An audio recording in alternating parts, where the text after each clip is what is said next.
आप सभी का स्वागत है ईशोपनिषद के इस सत्र में, जहाँ पे हम आज ईशोपनिषद का पहला श्लोक उस पर चर्चा करने का प्रयत्न करेंगे। आइए प्रार्थना करते हैं साथ में। ओम अज्ञानतिमिरन्धस्य ज्ञानाञ्जनशलाकया चक्षुरुन्मिलितं येन तस्मै जय श्री कृष्ण चैतन्य प्रभु नित्यानंद श्री अद्वैत गदाधर श्रीवासादि गौ भक्तवृंद। हरे कृष्णा कृष्णा कृष्णा हरे हरे, हरे राम राम राम हरे हरे। हरे कृष्णा। तो आप सभी का स्वागत है एक बार फिर। अगर आप सभी की आज्ञा हो तो हम लोग साथ में श्लोक रिसाइट करते हैं। Is that okay? Everyone agrees with that? So where are the shlokas? Shloka screen is here. All right, let's start. ओम पूर्णमदः। वहाँ क्या देख रहे हो? क्या कर रहे हो? उधर क्या देख रहे हो ऊपर? ओम पूर्णमदः पूर्णमिदं पूर्णात् पूर्णमुदच्यते पूर्णस्य पूर्णमादाय पूर्णमेवावशिष्यते। ईश्वरस्यम् इदं सर्वं यत्किञ्चात् जगत्यां जगत् तेन त्यक्तेन भुञ्जीत मा गधा कस्य स्विद्धनं कुर्वन्निवेह कर्माणि जिजीविषेक्षतं समः। एवं त्वयि त्वस्ति न कर्मा लिप्यते नरे। असुरिनामते लोक्ना अन्धेना तमसा व्रतः तांस्ते प्रत्याभिगच्छन्ति ये केच्छा आत्महनो जनः। अनेजदेकं मनसो जवीयो नैन देवाप्नुवन् पूर्वमर्षत् तद्धावतुन्यानति तिष्ठ तस्मिन्नपो मातुरिश्व ददाति। तदेजयति तन्नजयति तद्दुरे तद्वन्तिके तदन्तरस्य सर्वस्य तद्य सर्वास्य बाह्यतः। यस्तु सर्वाणि भूतानि आत्मनेवानुपश्यति सर्वभूतेषु चात्मानं ततो न विजुगुप्सते। यस्मिन् सर्वाणि भूतानि आत्मैवाभिजानतः तत्र को मोहकः शोकः एकत्वम् अनुपश्यतः। सपर्यगाशुक्रमकायमव्रणम् अश्नवीरं शुद्धम् अपापविद्धं कविमनिषि परिभू स्वयंभू यथा ततो यत् अर्थान् व्यदता चास्वतिभ्यः समाभया। अंधं तमा प्रविश्यन्ति ये अविद्यामुपासते ततो भूय इवाते तमो यायो विद्ययामृतः। अन्यदेवाहुर्विद्यया अन्यदाहुरविद्यया इति शुश्रूमधीराणां येनस्तद्विचक्षिरे।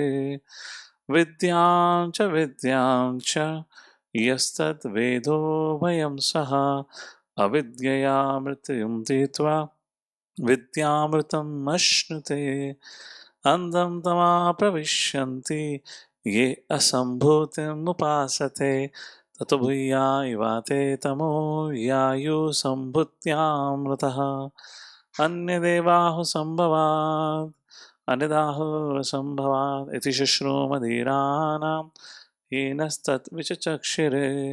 सम्भूतिं च विनाशं च यस्तद्वेदो भयं सः विनाशेन मृत्युं तीत्वा सम्भूत्यामृतमश्नुते। हिरण्मयेन पात्रेण सत्यशापहितं मुखं तत्त्वं पुषन् अपावरणौ सत्यधर्माय दृष्टये। पुषन्निकर्षे यमसूर्यप्राजपत्या व्यूहरस्मिन् समूहा तेजयत्य रूपं कलयानतमं तत्ते पश्यामि वसावसौ पुरुषा सुहमस्मि वायुरनिलम् अमृतम् अतिथं भस्मान्तं शरीरम् ॐ क्रतुस्मरा क्रतुस्मरा क्रतुस्मरा कृतं स्मरा. Okay, I made a little mistake in here. I'll repeat again. वायुनिलम् अमृतम् अतिदं भस्मान्तं शरीरम् ॐ क्रतुस्मरा कृतं स्मरा क्रतुस्मरा कृतं स्मरा अग्नेनया सुपथाराय अस्मान् विश्वानि देवाव्युनानि विद्वान् युयोधि अस्मज्जुहुराणमेनो भूहिष्ठां ते नाम उक्तं विधेम.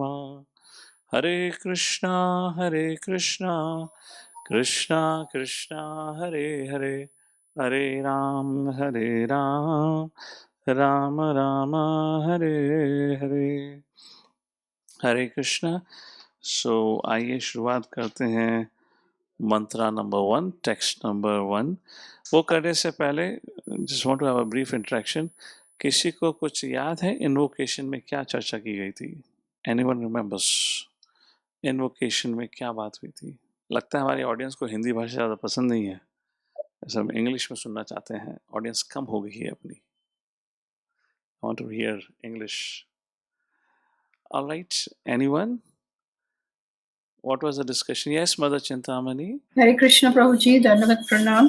It was mainly regarding the complete, that the Supreme Lord is complete, and so whatever is coming out from him in the form of the material universe is also perfectly complete and independent.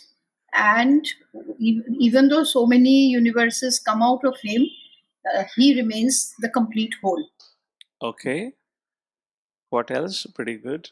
If everything is complete, world is complete, Lord is complete, why do we experience incompleteness?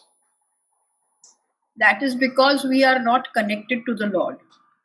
Okay, very good. So this was the subject matter.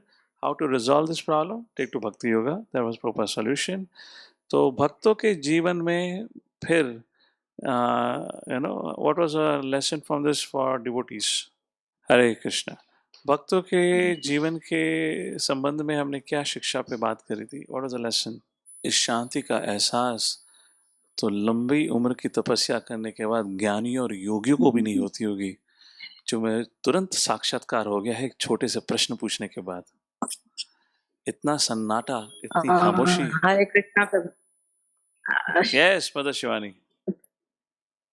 या प्रभु, ये कि भगवान formless नहीं है and we have a relation with God. Okay, good try. What was an application for devotees? What does this verse means for devotee? और invocation text 1 Prabhupada ji के द्वारा सबसे अधिक कोट करे हुए श्लोक हैं. तो इस संदर्भ में मैं बता रहा था भक्तों के लिए क्या मतलब है भगवान की पूर्णता का. I mean, whatever situation we are in, placed by the Lord, we just have to accept it for reformation. Okay, very good. So I was making a point. जब भगवान पूर्ण है, सृष्टि पूर्ण है, तो मेरे जीवन में स्थिति में कमी कैसे हो सकती है? इसका मतलब जीवन का उद्देश्य है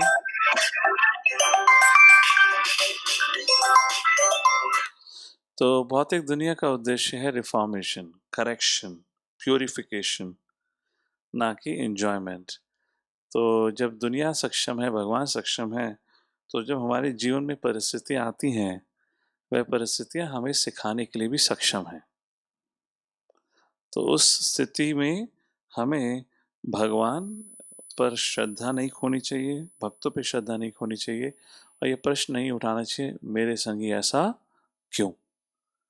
क्योंकि जब उद्देश्य इस भौतिक दुनिया का हमें रिफॉर्म करना है, प्योरीफाई करना है, तो जो भी परिस्थिति आई है वो उसी के डायरेक्शन में है. तो उसको हमें स्वीकार करना चाहिए. कैसे स्वीकार करना चाहिए? वरिष्ठों का आश्रय लेकर. तात्पर्य ये नहीं है कि स्थिति का सामना नहीं करना, स्थिति में कुछ बदलाव नहीं लाना. अगर वरिष्ठों के मार्गदर्शन से अगर बदलाव लाने की चर्चा की गई तो बदलाव लाते हैं. कहा गया स्वीकार करना है तो स्वीकार करते हैं. उस प्रकार से भक्त का दृष्टिकोण होता है. All right, thank you for that. Let's begin with the text one. बहुत ही इंटरेस्टिंग श्लोक है ये. एवरीवन, ईशवास्यम इदं सर्वं यत्किंचा जगते आम जगत् तेन त्यक्तेन भुञ्जीता तेन भुञ्जीता मा कृधा कस्य स्वेद्धनम्. मा कृधः कस्य स्विद्धनम्. हरे कृष्ण. सो ईशा वास्यम इदम सर्वम. ईशा मतलब ईश्वर. ईश्वर परमा कृष्ण सच्चिदानंद विग्रह अनादिनादि गोविंद सर्व कारण कारणम. सो परम ब्रह्मा परम धाम पवित्रम इदम उत्तमम. सो ये अर्जुन कहते हैं. पहला श्लोक जो मैंने कोट कहा था ब्रह्मा जी कहते हैं. वो कहते हैं ईश्वर कौन है? वह है भगवान श्री कृष्ण. ऑलराइट, यहाँ पे बात करी गई है ईश्वर की. अब बात कर रहे थे ईशावास्यम श्लोक की. अभी हमने रिसाइट करा है तो आगे चर्चा करते हैं. यहाँ पे ईशावास्यम इदम सर्वम. इदम मतलब ये दुनिया, सर्व मतलब सब, ईश वास्य ईशा के वास मतलब नियंत्रण में है या ईश्वर इसका मालिक है. यत किंचा जगत्याम जगत.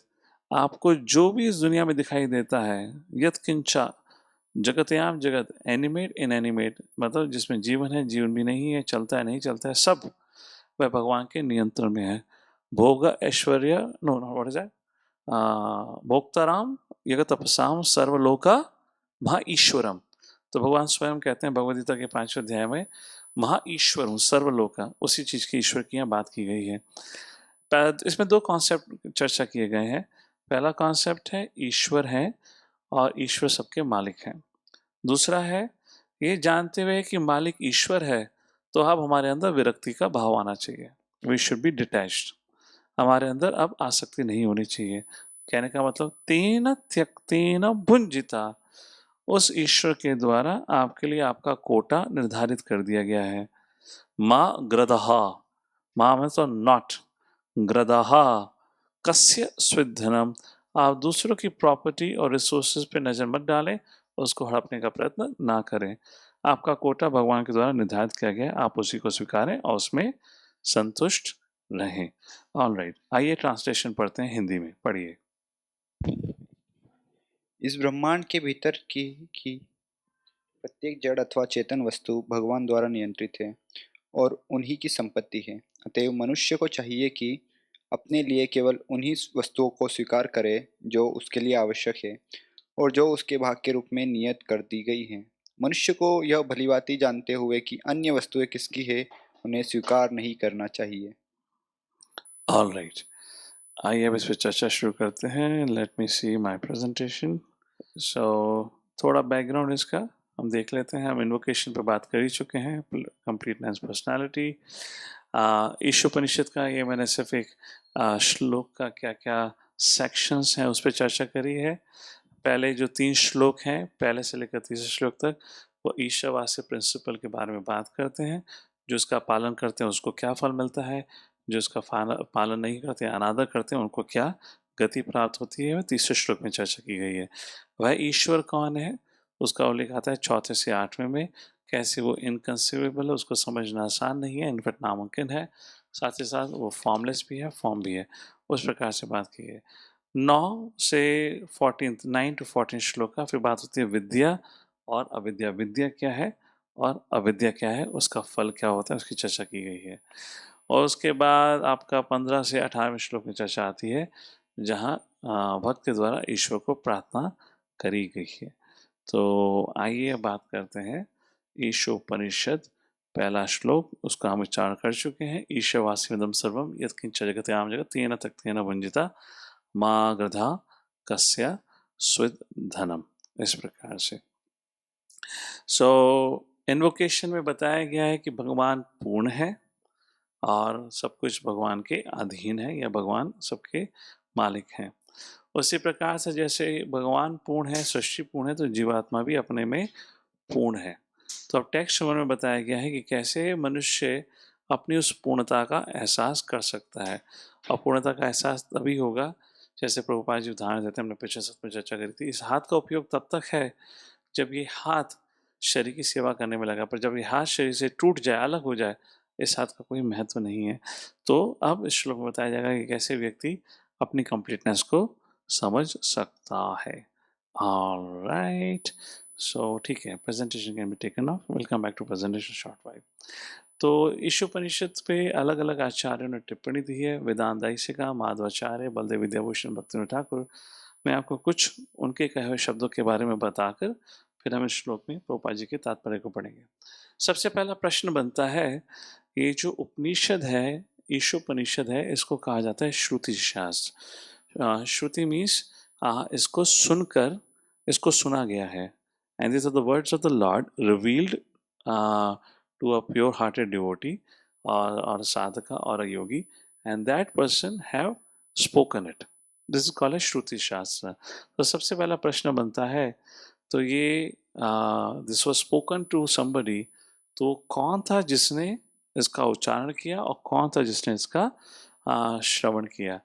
तो वेदांत देशिका कहते हैं ये जो ईशोपनिषद है, ये जो 18 श्लोक आते हैं, ये है डिसाइपल की अपने गुरु के संग वार्तालाप, जहाँ डिसाइपल गुरु से मार्गदर्शन की प्रार्थना करते हैं, और इस प्रकार से ये 18 श्लोक बोले गए हैं इसमें। सो ये जो उपनिषद का भाग है, इसमें करीबन 40 अध्याय है। उस अध्याय का ये आखिरी क्या कहते हैं आपका सेक्शन है 18 श्लोकों का। यहाँ पर बलदेव विद्याभूषण जी कहते हैं जो ईशोपनिषद है ये बताती है कि कैसे भगवान विष्णु, हरे कृष्णा, ये बताती है कैसे भगवान विष्णु पूर्णतः अपने में स्वतंत्र है। He is the controller and he is the proprietor. प्रश्न बनता है, तो वह कौन गुरु थे और कौन शिष्य से, किसने बोला, किसने सुना? तो ये जो ज्ञान है ये दिया गया है ददयरी अथर्वन, दधियन के द्वारा, एक महान ऋषि थे, उनके द्वारा ये ज्ञान दिया गया है उस प्रकार से। So this was revealed by Dadhyan the son of Atharvana, उस प्रकार से बात की गई है। ठीक है, वैदिक पद्धति में जब भी हम किसी शास्त्र को पढ़ते हैं तो जिसने शास्त्र की रचना की है, जैसे श्रुति शास्त्र अगर है, उस व्यक्ति का स्मरण करा जाता है, उसको अभिनंदन दिया जाता है उस प्रकार से, और हर श्लोक का अपना ही एक मीटर होता है। एनीवेज, उस प्रकार से ये दध्ययन ऋषि ने इस श्लोक इन ईशोपनिषद के बारे में चर्चा करी। और क्या इतिहास में इसको दोबारा कभी किसी ने दोहराया? हाँ, दोहराया है। माधवाचार्य जी अपनी कमेंट्री में कोट करते हैं 9वें 8वें अध्याय श्रीमद् भागवतम के, उससे श्लोक आता है कि कैसे स्वयं भुव मनु इन श्लोकों का उल्लेख करते हैं। स्वयं स्वयं भुव मनु बड़ी कठिन तपस्या परफॉर्म करने के लिए जाते हैं, और उस समय कहते हैं स्वयं भुव मनु, राइट, उस समय उनके ऊपर कुछ राक्षस हमला कर देते हैं, तो उनकी रक्षा करते हैं यज्ञ, जो उनके भगवान, जो उनके बच्चे के रूप में पहले इस धरती पर उपस्थित होते हैं। तो उस समय इस स्वयंभू मनु के द्वारा जो ये ईशोपनिषद का उल्लेख किया गया था, उसमें जो पहला श्लोक था वो ईशावासी में तो सर्वम जैसा ही श्लोक था, बस में थोड़ा सा अंतर था। क्या अंतर था? ये श्लोक आता है श्रीमद् भागवतम 8वां स्कंद, पहला अध्याय और 10वां श्लोक। अगर आपको ईशोपनिषद की कमेंट्री एक और बात देखनी है प्रभुपाद जी के द्वारा लिखी हुई, तो वो है ये कमेंट्री। तो लेट मी जस्ट, सो उम्मीद करता हूँ आपको दिखाई दे रही होगी स्क्रीन अब क्या है ये। तो यहाँ पे श्लोक आता है जो कि स्वयंभुव मनु के द्वारा स्वयं बोला गया है, और कहा गया है उसमें, मेरी स्क्रीन कहाँ गया, कहा गया है आत्मवास्यम इदं विश्वम यत्किंचित् जगत्यां जगत् तेन त्यक्तेन भुंजीता मागृदा कस्य शुद्धनम। अगर देखेंगे सारे के सारे शब्द और लाइन एक जैसी हैं, पर पहले शब्द को छोड़ के आत्मा वास्यम इदम सर्वम, तो यहाँ कहा गया आत्मा में जो वास करते हैं वही सबके मालिक हैं। इदम सर्वम यत् किंचित जगत्यां जगत, एनिमेट इनएनिमेट सब उनको ही बिलोंग करते हैं, उस प्रकार से चर्चा की गई है इस श्लोक में। 8वां स्कंद, पहला अध्याय, 10वां श्लोक। इसमें प्रभुपाद खूबसूरत बात करते हैं। तो स्वयं इंस्ट्रक्ट्स दैट व्हाटएवर एग्जिस्ट, सो स्वयं मनु कहना शुरू करते हैं कि जो कुछ भी एग्जिस्ट करता है, not only the spiritual world but even the material world, it is because supreme personality of God है, केवल ये भगवान के द्वारा करा हुआ है, क्योंकि वह चेतना के रूप में हर जगह उपस्थित रहते हैं। हमें ये नहीं सोचना चाहिए कि हम स्वतंत्र हैं, बट हमें समझना चाहिए that there is a certain power or the total property of supreme personality Godhead, जिसके द्वारा सब कुछ चल रहा है। उस प्रकार से यहाँ कहा गया है। यहाँ कम्युनिज्म के बारे में बात आती है, हम कम्युनिज्म की बात प्रॉपर के पर्पट से करेंगे। Will come back here on that. ये करके everything belongs to the lord. तो दूसरी बात इस श्लोक में कही गई है, पहली चीज सब कुछ भगवान को बिलोंग करता है, दूसरा जो जो आपको दिया गया है उससे संतुष्ट रहना चाहिए। और प्रभुपाद बहुत खूबसूरत उदाहरण देते हैं, इसलिए मैं आपको कोट कर रहा हूँ। तो दो तीन चीज कही गई है, मैं पहले समझा देता हूँ, फिर देखते हैं क्या अर्थ है यहाँ पर। और कहा गया है तेन त्यक्तेन भुंजिता माँ गृध कस्य स्वधनम। दूसरे की प्रॉपर्टी पर नजर मत डालिए, जो आपको दिया गया है उसमें संतुष्ट रहना सीखिए। You can not claim anything. उदाहरण के रूप में प्रभुपाद कहते हैं, जैसे कि ये कंस्ट्रक्शन वर्कर होते हैं, कंस्ट्रक्शन तो अपनी जीवन का रिस्क लेकर बहुत मेहनत करके एक 20 माला का बिल्डिंग बांधते हैं, परंतु वो ये नहीं कह सकते क्योंकि बिल्डिंग हमने बांधी है, बिल्डिंग मेरी है, विच इज़ करेक्ट। उसी प्रकार से अगर हम कुछ करते हैं तो हम किसी चीज़ का क्रेडिट नहीं ले सकते कि ये मैंने करा है। सोचिए अगर आप अपने लिए एक घर बांधते हैं और उसके आगे लिख देते हैं फलाना ठिकाना, you know everyone put this days their sons name of son name, Agarwal जीज house like this etcetera. Imagine you do like this, then Prabhupada has a question कि भाई आपने माना कंस्ट्रक्शन करा, आपने आयरन रॉड्स बनाई, स्टील बनाया, सब कुछ करा, आपने रेती बनाई, पर प्रश्न बनता है ये सब आता कहाँ से है। पापा कहते हैं सब चीज़ें 5 मूल तत्वों से आती हैं, earth water fire air ether, सब कुछ उसका बना है। हम लोग उन चीज़ों को अलग अलग परमिटेशन कॉम्बिनेशन बदल कर हम अलग अलग प्रोडक्ट बना रहे हैं। उस प्रकार से इस श्लोक में कहा गया है, यू नो। एंड सो दूसरी चीज़ कहते हैं, इसलिए आप उस पर अपना प्रोप्राइटी क्लेम नहीं कर सकते। और प्रभुपाद बताते हैं तेन त्यक्तेन भुज्जिता माँ गृधा कस्य सुदिनम। उसका अर्थ है आपको जो मिला है उसमें संतुष्ट रहो। तो आप अपने द्वारा करे हुए कर्म पे अपना हक नहीं दिखा सकते, क्योंकि वो सब आपको भगवान के द्वारा प्रोवाइड करा गया है, आपकी सोचने की क्षमता, आपकी करने की क्षमता। तो प्रभुपाद उसी चीज़ का उदाहरण देते हुए कहते हैं कि देखिए जैसे एक वर्कर एक बिल्डिंग बनाने में लगा है, उसको इतनी समझ है कि बिल्डिंग बनने के बाद मैं ये नहीं कह सकता कि बिल्डिंग मेरी है, तो उसको यही पता है कि मैं अपने मास्टर से या अपने बॉस से जाके सैलरी लेकर आ सकता हूँ हर महीने की, जो सैलरी कंस्ट्रक्शन वर्कर को मिलेगी। तो प्रभुपाद कहते हैं जो कोटा भगवान ने हमें दिया है वो हमारी सैलरी है। हमें काम किसके लिए करना है? भगवान के लिए। तो जो भगवान ने हमें कोटा दिया है that is like our salary, and we have to function within that salary. इस प्रकार से प्रभुपाद चर्चा करते हैं। तो प्रभुपाद कहते हैं इस तात्पर्य के एंड में, इसलिए जिन लोगों की बहुत इच्छा है कि वे बड़े बड़े, इसलिए जिन लोगों की इच्छा है यू नो बड़ी बड़ी बिल्डिंग्स बनाने की। तो हम यहाँ बात कर रहे थे स्वयंभुवा मनु के द्वारा बोले हुए श्लोक पे, जो बिल्कुल एग्जैक्टली सेम श्लोक है जो यहाँ ईशोपनिषद में आता है। तो माधवाचार्य जी कहते हैं कि कैसे ये श्लोक स्वयंभुवा मनु के द्वारा भी बोला गया था, जहाँ पे वह अपने पोते यज्ञ, जो आगे जाके इंद्र बनते हैं, वह यज्ञ विष्णु ही थे, उनके गुणगान में ये श्लोक बोलते हैं। और हमने बात करी वेदांत दैसिका की, उन्होंने बताया कि कैसे ये गुरु के द्वारा अपने शिष्य को सिखाए हुए या कुछ इंस्ट्रक्शंस हैं। गुरु कौन था, उनका नाम बलदेव विद्याभूषण ने बताया अपनी कमेंट्री में। और माधवाचार्य जी ब्रह्मांड पुराण को कोट करके कहते हैं कि स्वयंभुव मनु जब एक बार यज्ञ से चर्चा करते हैं या यज्ञ का के बारे में बात करते हैं या गुणगान करते हैं भगवान का, यज्ञ मीन्स भगवान विष्णु, तो उनके समक्ष ये ऐसा श्लोक बोला गया है। और हम उसके तात्पर्य से बात कर रहे थे कि कैसे बहुत खूबसूरत बात कहते हैं कि अगर कोई कंस्ट्रक्शन वर्कर बिल्डिंग बनाता है तो इसका मतलब ये नहीं बिल्डिंग उसकी हो गई, पर यस जो बिल्डिंग का ओनर होता है वही उसका असली मालिक होता है और वह कंस्ट्रक्शन वर्कर को सैलरी देता है। उसी प्रकार से श्लोक कहा गया है ईशावास्यम इदम सर्वम, ये सारी सृष्टि भगवान की है। क्यों? और प्रभुपाद बहुत सारे उदाहरण देते हैं इस तात्पर्य में। आप कुछ भी बनाओ उसका 5 बिल्डिंग ब्लॉक्स होते हैं, वो earth water fire air ether. ये कोई जीवात्मा नहीं बना सकता, ये भगवान के द्वारा दी गई है। उसी प्रकार से जो लैंड का मालिक होता है या बिल्डर होता है वह रॉ मटेरियल्स प्रोवाइड करता है कंस्ट्रक्शन वर्कर को, और उस रॉ मटेरियल के माध्यम से वो बिल्डिंग बनाते हैं और उसकी मेहनत के लिए उनको फल मिलता है सैलरी के रूप में। उसी प्रकार से भगवान कहते हैं तेना तक तेना भुंजिता, मैंने आपकी सैलरी निर्धारित करी हुई है, उसमें संतुष्ट रहिए। Is it clear? सो इस प्रकार से यहाँ पे बात की गई है। आप अपने समय पर ये तात्पर्य पढ़ सकते हैं। बहुत खूबसूरत प्रभुपाद का तात्पर्य है, उसका उल्लेख हम इस ईशोपनिषद के तात्पर्य में भी करेंगे। तो प्रभुपाद दो विषयों में प्रमुखता यहाँ चर्चा करते हैं तात्पर्य में। एक आती है हमारे पोजेशंस। ये प्रभुपाद कहते हैं कि ये समझने वाली बात है, जब सब कुछ भगवान को बिलोंग करता है तो हमारे पोजेशंस भी भगवान को ही बिलोंग करते हैं। और यहाँ प्रभुपाद एक बहुत खूबसूरत श्लोक कोट करते हैं। ये नारद मुनि के द्वारा युधिष्ठिर महाराज को कहे गए वचन है। वो कहते हैं यावत भ्रियेत जठरम, जितनी भूख लगी है उतना ही खाओ।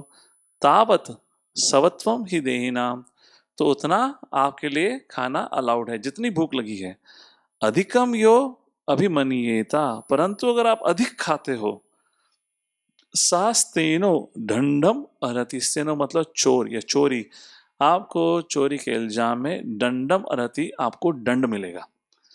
मतलब जितनी भूख है उतना खाओगे, दैट इज योर कोटा, परंतु उससे अगर आप अधिक खाते हो तो उससे आपको दंड मिलेगा, आपको पनिशमेंट मिलेगी।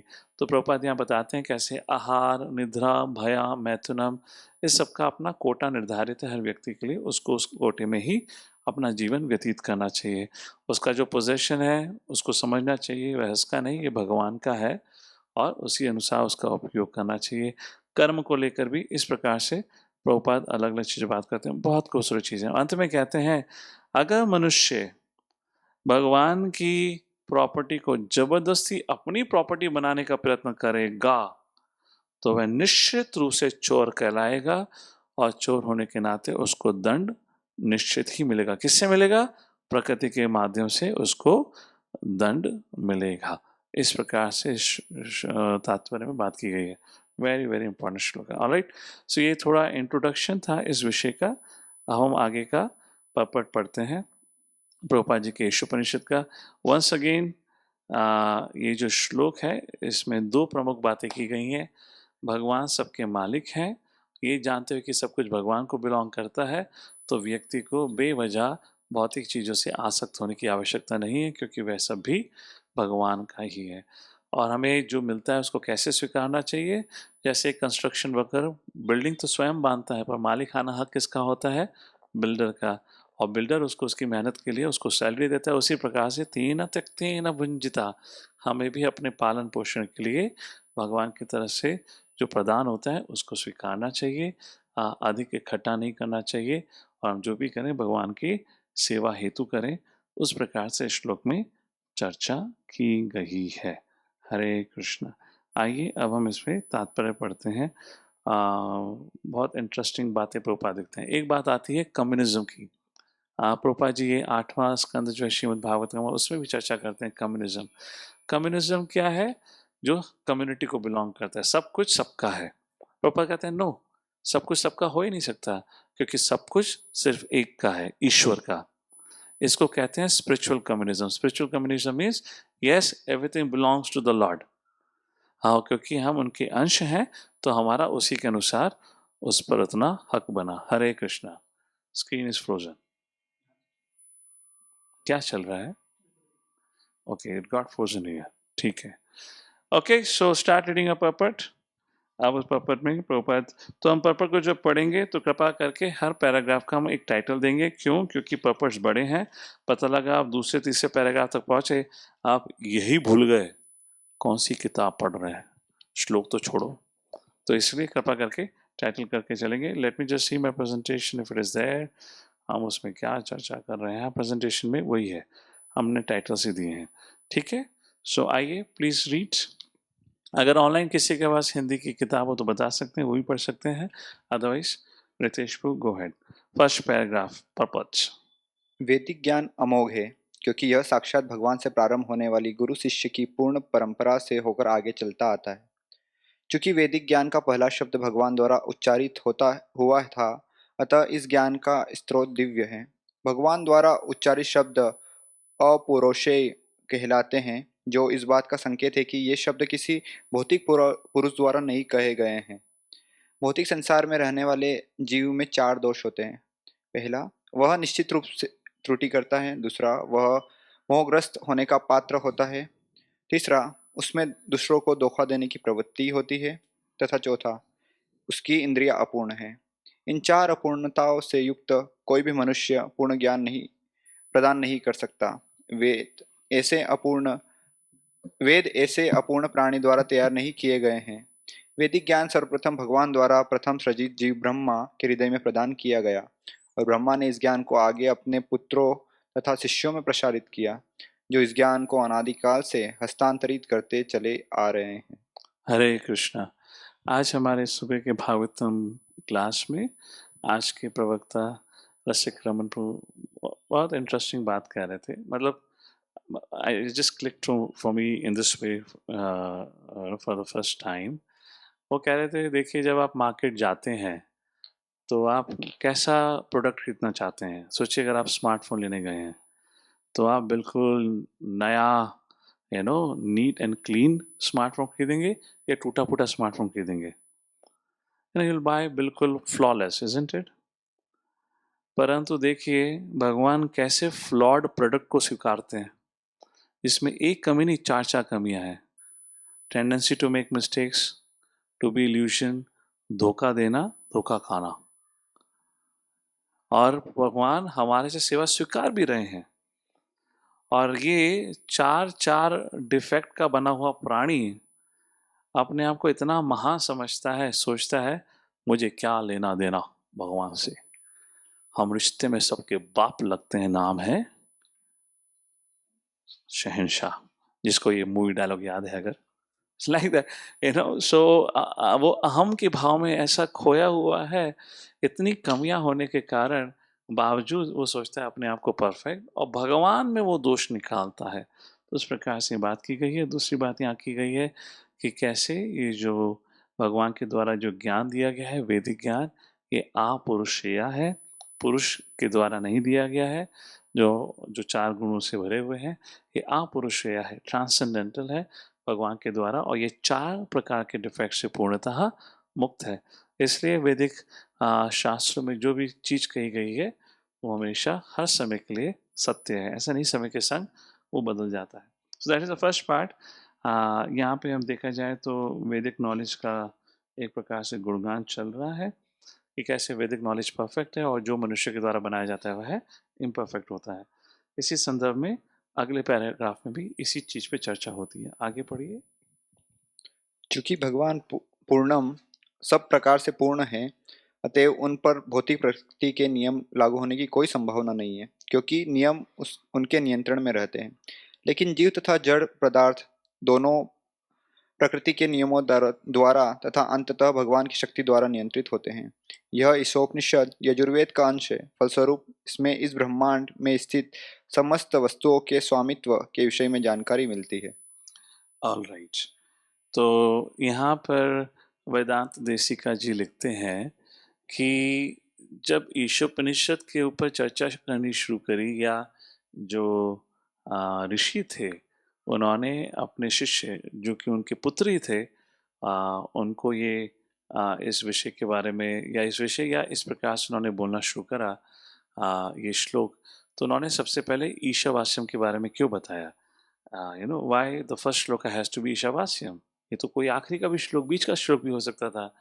उन्होंने कहा कि वेदांत देशिका जी लिखते हैं, तो जो पहले प्रवक्ता थे इसके ईशोपनिषद जो सबसे पहली बार बोली गई, तो उन्होंने सोचा कि जो शिष्य है वह इस ज्ञान को तभी ग्रहण कर सकता है जब वह शुद्ध हृदय का हो, मन का हो। शुद्ध हृदय का मतलब वह भगवान से के संग कॉम्पीट नहीं करता बट कोऑपरेट करता है। तो उसको ये समझाने के लिए कि हम भगवान के संग कम्पीट नहीं कर सकते, केवल कोऑपरेट कर सकते हैं, इसलिए इस श्लोक में सबसे पहले ईशोपनिषद की शुरुआत में स्पष्ट कर दिया गया है ईश्वर कौन है और जीवा कौन है। कंट्रोलर कौन है? ईश्वरा। कंट्रोल्ड कौन है? जीवात्मा। अब आगे के श्लोकों के बारे में अध्ययन करेंगे। इस प्रकार से वेदांत देशिका लिखते हैं ये बताने के लिए कि सब कुछ ईश्वर का है, और फिर आगे श्लोक व्यक्ति समझ सकता है। Fine, so that is a point. तो ये जो 2 पैराग्राफ हैं दोनों में वैदिक नॉलेज के बारे में बात की गई है। प्रमुखता बताया गया है वैदिक नॉलेज परफेक्ट है, वैदिक नॉलेज अपुरुष है क्योंकि भगवान के द्वारा ये बोले गए हैं, और 4 डिफेक्ट से ये बिल्कुल मुक्त हैं। आगे का तीसरा पैराग्राफ पढ़ते हैं। इस ब्रह्मांड के भीतर की प्रत्येक वस्तु पर भगवान के स्वामित्व की पुष्टि भगवद गीता के 7वें अध्याय में की गई है, जिसमें परा तथा अपरा प्रकृति की विवेचना की गई है। 7.4 and 5 प्रकृति के सब तत्व, प्रकृति, पृथ्वी, जल, अग्नि, वायु, आकाश, मन, बुद्धि तथा अहंकार भगवान की अपरा अर्थात भौतिक शक्ति अपरा प्रकृति से संबंधित हैं, जबकि जीव अर्थात चेतन शक्ति भगवान की उच्चतर शक्ति परा प्रकृति है। ये दोनों ही प्रकृतियाँ या शक्तियाँ भगवान से उद्भूत हैं और अंततोगत्वा जो कुछ भी विद्यमान है उस सब के नियंता भगवान ही है। ब्रह्मांड में ऐसी कोई वस्तु नहीं जो अपरा या परा प्रकृति के अंतर्गत न हो, इसलिए प्रत्येक वस्तु उन परम पुरुष की संपत्ति है। ओके, तो इस पैराग्राफ में आप क्या टाइटल देना चाहेंगे? क्या कहा गया इस पैराग्राफ में? अपुरुष है, स्पष्ट करने के बाद कैसे जो ये वचन है ये भगवान के द्वारा बोले गए हैं या रिवील करे गए हैं। उसके बाद अब यहाँ इस पैराग्राफ में क्या कहा गया है, इसमें जोर दिया गया ईशावास्य प्रिंसिपल पे कि कैसे सब कुछ भगवान को बिलोंग करता है। मेरा प्रश्न आपसे, एक सामान्य व्यक्ति सबसे अधिक किस चीज़ से आसक्त होता है? इन अदर वर्ड्स, एक सामान्य व्यक्ति को सबसे अधिक भरोसा किस चीज़ पे होता है कि ये मेरी ही है, this is mine? Any guesses? What is that? I hope it's not. मुझे अपनी धन संपत्ति, belongings. धन संपत्ति, belongings. Okay, mother. पर सबसे अधिक भरोसा इसी चीज पे होता है कि ये मेरा है। बॉडी। Yes, शरीर मेरा है। पर आप हम सभी जानते हैं शरीर भी हमारा नहीं है। हमें ये शरीर कैसे प्राप्त हुआ है? कर्मणा दैव नैत्रेण जंतु देह उत्पत्ति। ये हमें कर्म के फल पर के अनुसार हमें दिया गया है तो मतलब किसी अथॉरिटी के द्वारा दिया गया है। तो ये शरीर भी हमारा नहीं है। उस प्रकार से यहाँ बताया गया है सब कुछ भगवान को बिलोंग करता है, परंतु हम अज्ञानता में भगवान की प्रॉपर्टी को अपनी प्रॉपर्टी समझकर बैठ जाते हैं।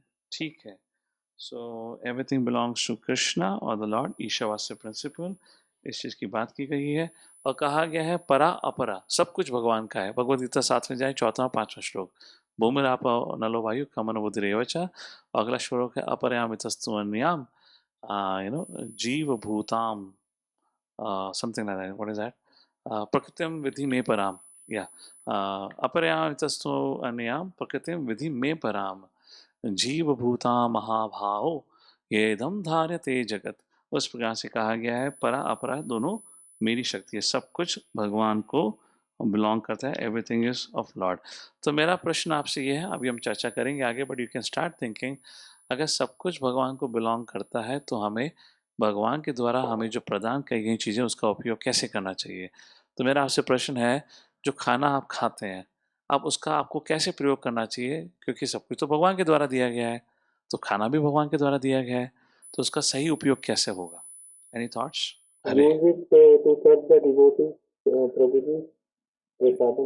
Yeah, voice is not clear. Who is speaking? Varun Prabhu, yes. We should use the prasadam to feed the devotees and to. आप प्रसादम के बारे में कुछ कह रहे हैं? आपकी आवाज़ ज़्यादा क्लियर नहीं है, so I guess he speaking about prasadam. इसलिए भगवद गीता में कहा गया है योग शिष्टाशनः शंतो मुच्यन्ते सर्व किल्बिषः, 3रा अध्याय 13वां श्लोक। उसमें भगवान श्री कृष्ण कहते हैं आप कुछ भी ग्रहण करें उसको पहले मुझे अर्पण करके ग्रहण करें, तब आप पाप कर्मों से मुक्त होंगे। करेक्ट? उसी प्रकार से जब सब कुछ दिया हुआ है तो जो आहार है उसको खाने से पहले हमें भगवान को अर्पण करना अनिवार्य है, अदरवाइज हमें चोर कहा जाएगा और फिर हम भौतिक नियमों के अनुसार हमें दंड प्राप्त होगा। तो ये हुआ आपका आहार लेकर। उसी प्रकार से आप उन सब चीज़ों को अपने अलग अलग चीज़ों में अप्लाई कर सकते हैं। हमारा धन संपत्ति, हमारी प्रॉपर्टी, हमारी टैलेंट्स, हमारे स्किल्स, ये सब भगवान के द्वारा दिए हुए हैं, तो भगवान की सेवा में ही इसका उपयोग हमें करना चाहिए। ऑलराइट, आइए आगे पढ़ते हैं। आगे का पैराग्राफ पढ़िए। परम पुरुष अर्थात भगवान एक पूर्ण पुरुष हैं। उनके पास अपनी विभिन्न शक्तियों के द्वारा हर वस्तु को समंजित करने की पूर्ण बुद्धि है। परम पुरुष की तुलना बहुधा अग्नि से की जाती है और प्रत्येक जड़ तथा चेतन वस्तु की तुलना अग्नि के ताप तथा प्रकाश से की जाती है। अग्नि जिस प्रकार ताप तथा प्रकाश के रूप में अपनी शक्ति का वितरण करती हैं, उसी प्रकार भगवान भी विभिन्न प्रकारों से अपनी शक्ति का प्रदर्शन करते हैं। इस प्रकार वे परम नियंता, सभी के पालक तथा आदेशक हैं। वे सभी शक्तियों के स्वामी, प्रत्येक वस्तु के परम ज्ञाता तथा हर एक को लाभ देने वाले हैं। वे अचिंत्य ऐश्वर्य, बल, यश, सौंदर्य, ज्ञान तथा वैराग्य से परिपूर्ण हैं। हरे कृष्णा। आइए स्लाइड पे देखते हैं। मैंने टाइटल्स डाले हुए हैं सेक्शन के लिए।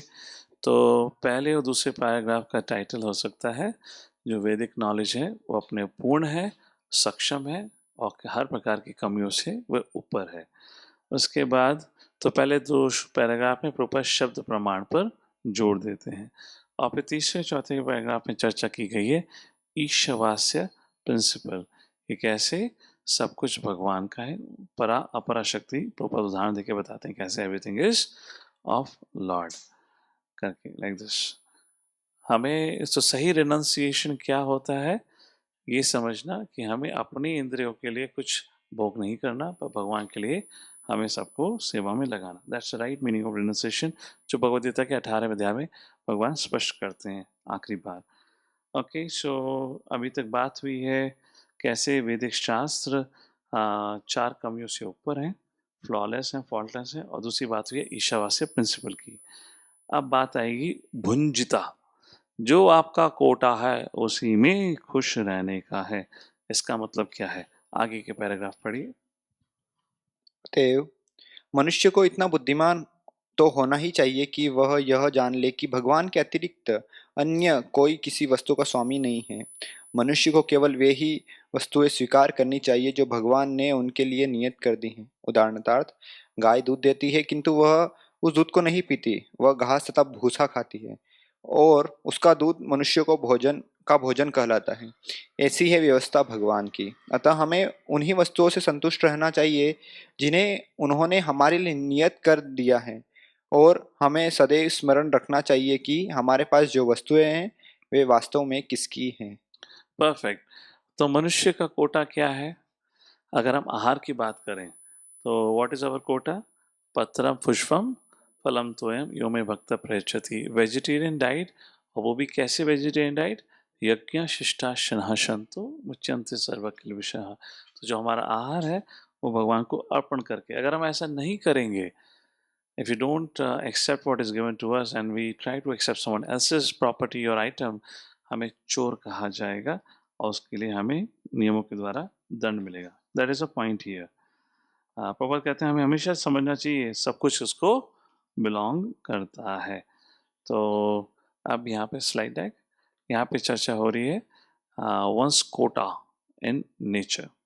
अब आगे बात करेंगे, प्रभुपाद बात करेंगे example of quota in human possession of the earth. पढ़िए आगे के पैराग्राफ। उदाहरणार्थ, हमारा घर मिट्टी, लकड़ी, पत्थर, लोहा, सीमेंट तथा अन्य अनेक भौतिक वस्तुओं से बना होता है। यदि हम ईशोपनिषद के अनुसार विचार करें तो हमें यह जान लेना चाहिए कि हम इन निर्माणार्थ पदार्थों में से किसी एक को भी उत्पन्न नहीं कर सकते। हम उन्हें केवल इकट्ठा कर सकते हैं और अपने श्रम से उन्हें विभिन्न रूपाकार दे सकते हैं। कोई श्रमिक अपने को किसी वस्तु का स्वामी केवल इसलिए नहीं कह सकता क्योंकि उसने उसे तैयार करने में कठिन श्रम किया है। ऑल राइट, तो जैसे वही बात आई थी लेबर क्लास एंड बिल्डिंग के मालिक की, और प्रभुपाद उसी चीज़ को समझाने के लिए बात करेंगे कैपिटलिस्ट वर्सेस कम्युनिस्ट। कैपिटलिस्ट कौन है? You know, where wealth is distributed unequally among few, जहाँ पे जो पैसा है वह अनइक्वल वे में डिस्ट्रीब्यूट करा जाता है कुछ गिने चुने लोगों में। कम्युनिज्म क्या है आज के तारीख में? जहाँ poverty is distributed equally among all, जहाँ सबके सब बेचारे गरीब बन के रह जाते हैं, जो स्थिति हुई है यूएसएसआर इत्यादि की। उद्देश्य होता है जो कम्युनिज्म और कम्युनिस्ट गवर्नमेंट लाई गई थी, उसका उद्देश्य था कि प्रजा का कल्याण होगा, but it nothing but it remains always exploitation. Why? Will talk about it. आगे का पैराग्राफ पढ़िए, क्या कहा गया है। आधुनिक समाज में श्रमिकों तथा पूंजीपतियों में सदैव एक बड़ा झगड़ा चलता रहता है। इस झगड़े ने अंतर्राष्ट्रीय रूप धारण कर लिया है और विश्व संकट में है। मनुष्य एक दूसरे से शत्रुता बरतते हैं और कुत्ते बिल्लियों की तरह गुर्राते हैं। श्री ईशोपनिषद कुत्ते बिल्लियों को उपदेश नहीं दे सकती, लेकिन यह मनुष्य को प्रामाणिक आचार्यों के माध्यम से ईश्वर का संदेश प्रदान कर सकती हैं। मानव जाति को चाहिए कि श्री ईशोपनिषद के इस वैदिक ज्ञान को ग्रहण करे और भौतिक स्वामित्व के लिए न झगड़ा न करे। मनुष्य को भगवान की कृपा से जो भी सुविधाएं प्राप्त हुई हैं उन्हें से संतुष्ट रहना चाहिए। यदि साम्यवादी या पूंजीवादी या कोई अन्य दल प्राकृतिक संसाधनों पर स्वामित्व जताता है तो शांति स्थापित नहीं हो सकती, क्योंकि ये सब पूर्णतः भगवान की संपत्ति है। न तो पूंजीपतियों साम्यवादियों को केवल राजनीतिक चालों से दबा सकते हैं, न ही साम्यवादी पूंजीपतियों को केवल चुराई हुई रोटी के लिए लड़कर उन्हें हरा सकते हैं। यदि वे पूर्ण पुरुषोत्तम भगवान के स्वामित्व को स्वीकार नहीं करते तो वह सारी संपत्ति जिसे वे अपनी होने का दावा करते हैं चुराई हुई है। फलस्वरूप उन्हें प्रकृति के नियमों के द्वारा दंडित होना पड़ेगा। नाभिकीय बम साम्यवादियों तथा पूंजीवादियों दोनों के ही पास है, और यदि ये दोनों परमेश्वर के स्वामित्व को नहीं मानते तो यह निश्चित है कि वे बम अंततोगत्वा दोनों पक्षों का विनाश कर देंगे। अतएव अपने आप को बचाने तथा विश्व में शांति लाने के लिए दोनों पक्षों को श्री ईशोपनिषद के उपदेशों का अनुसरण करना चाहिए। हरे कृष्णा। तो प्रभुपाद यहाँ स्पिरिचुअल कम्युनिज्म की बात कर रहे हैं। कह रहे हैं आप समाज में कभी शांति या बदलाव ला ही नहीं सकते जब तक कि सब भगवान से जुड़े और साथ ही साथ भगवान की आज्ञा का पालन करते हुए कृत करें। यहाँ बात हुई है कैपिटलिस्ट की, यहाँ बात हुई है कम्युनिज्म की। दोनों ही फेल रहे हैं, दोनों ही विफल रहे हैं समाज में परिवर्तन या शांति लाने के लिए। हम इसके बारे में बात करते हैं। उससे पहले कोटा की बात हो रही है, हमारा निर्धारित कोटा। तो इसमें दो चीज़ होती हैं, एक होती है सैंक्शनड, एक होता है सैंक्शन, एक होता है सैंक्टिफाइड। तो भगवान बात कर रहे हैं कोटा यहाँ जो सैंक्शन है, जो आपको दिया गया मनुष्य के लिए आहार, कैसा आहार? वेजिटेरियन डाइट, ये हुआ सैंक्शन। सैंक्टिफाइड कब हुआ? सैंक्टिफाइड तब हुआ, सैंक्टिफाइड मतलब शुद्ध, जब आपने उसी वेजिटेरियन डाइट को भगवान को अर्पण करके ग्रहण करा है। Are we getting the point? तो केवल सैंक्शन होना काफ़ी नहीं है, उसका सेक्टिफाइड होना भी काफ़ी है। जैसे कि कोई किसी कंपनी में काम करता है, वहाँ से उसको सैलरी मिलती है एंड इज़ गोइंग फाइन, तो हो सकता है उसके गुणा कर्म के अनुसार जो कार्य करता है उसके लिए सर्वश्रेष्ठ है, तो वो सैंक्शनड है। परंतु वो कृत सैंक्टिफाइड कब होगा, शुद्ध कब होगा? Any thoughts? जो आप आहार खाते हैं वो सैंक्शन है, वेजिटेरियन डाइट। सैंक्टिफाइड तब होता है जब उसी आहार को आप भगवान को अर्पण करके प्रसाद के रूप में ग्रहण करते हैं। क्लियर? अब आपका जो कर्म है स्वभाव, अपने स्वभाव के अनुसार जो आप कर्म कर रहे हैं, तो वह सैंक्शन है आपके लिए। अब आप वो सैंक्टिफाइड कब होगा वो कर्म? हरे कृष्णा प्रभु, when the results will be offered to Lord. तो रिजल्ट भगवान को अर्पण करेंगे। तो क्या करेंगे रिजल्ट? मतलब आपकी जो सैलरी आ रही है वो आप रीरूट कर देंगे काथर्स टेम्पल एनवीसीसी, या सैलरी का फोटो खींच के भगवान के सामने रख देंगे, भगवान थैंक यू ये मुझे देने के लिए, फोटो आपके लिए या उस फोटो को खींच के हुंडी में डाल देंगे, भगवान याद रखना अगली बार थोड़ा इंटरेस्ट के संग थोड़ा और बढ़ा देना। सो करेक्ट आंसर मतलब Kamalika, what does it mean? By money and that means by money and by energy also. That we will serve the Lord. हाँ, तो sanctified means हमें दान देना,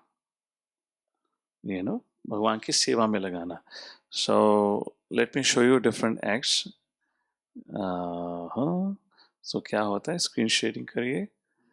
प्रैक्टिकल सॉल्यूशन, क्या क्या हमारा कोटा है?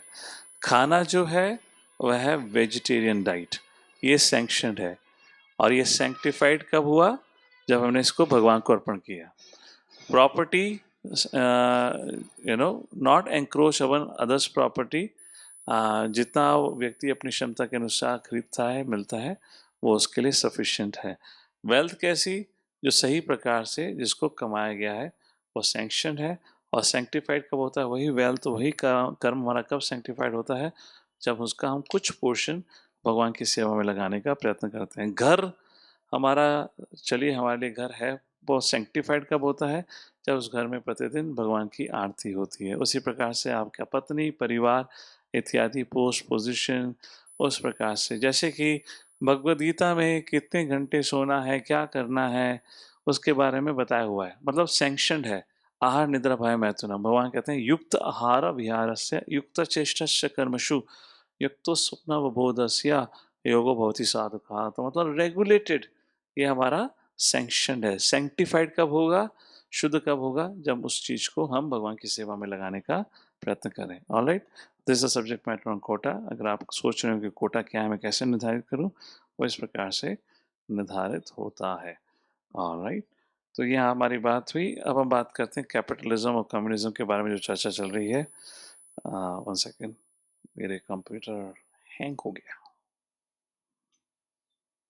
ठीक है, अभी चल रहा है। And where is my presentation? Is over here. Can we have presentation, please?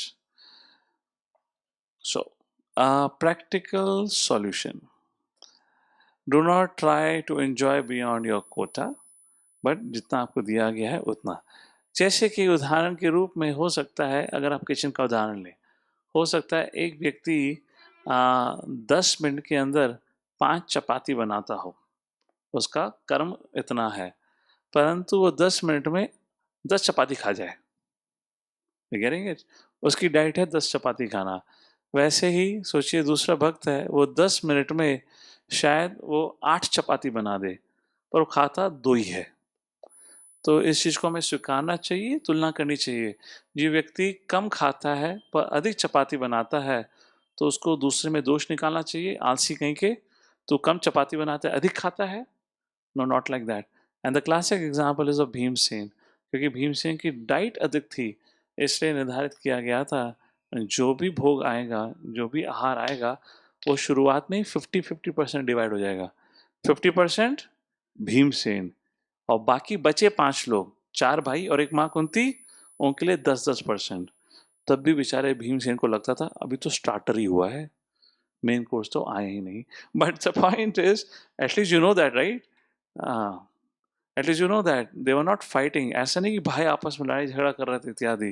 तो जो जिसकी क्षमता है उसके अनुसार उसको अलाउड है, उस प्रकार से बात की गई है। सो ये मैं ऑलरेडी आपको स्क्रीन दिखा चुका हूँ। So there is no point of it, आप इसको अपने आप देख लीजिएगा, स्लाइड में पड़ा हुआ है। ऑलराइट, अब बात करते हैं आगे का। चलिए आगे पढ़िए, अगला पैराग्राफ। मनुष्य कुत्ते बिल्लियों की तरह लड़ने झगड़ने के निमित्त नहीं बने हैं।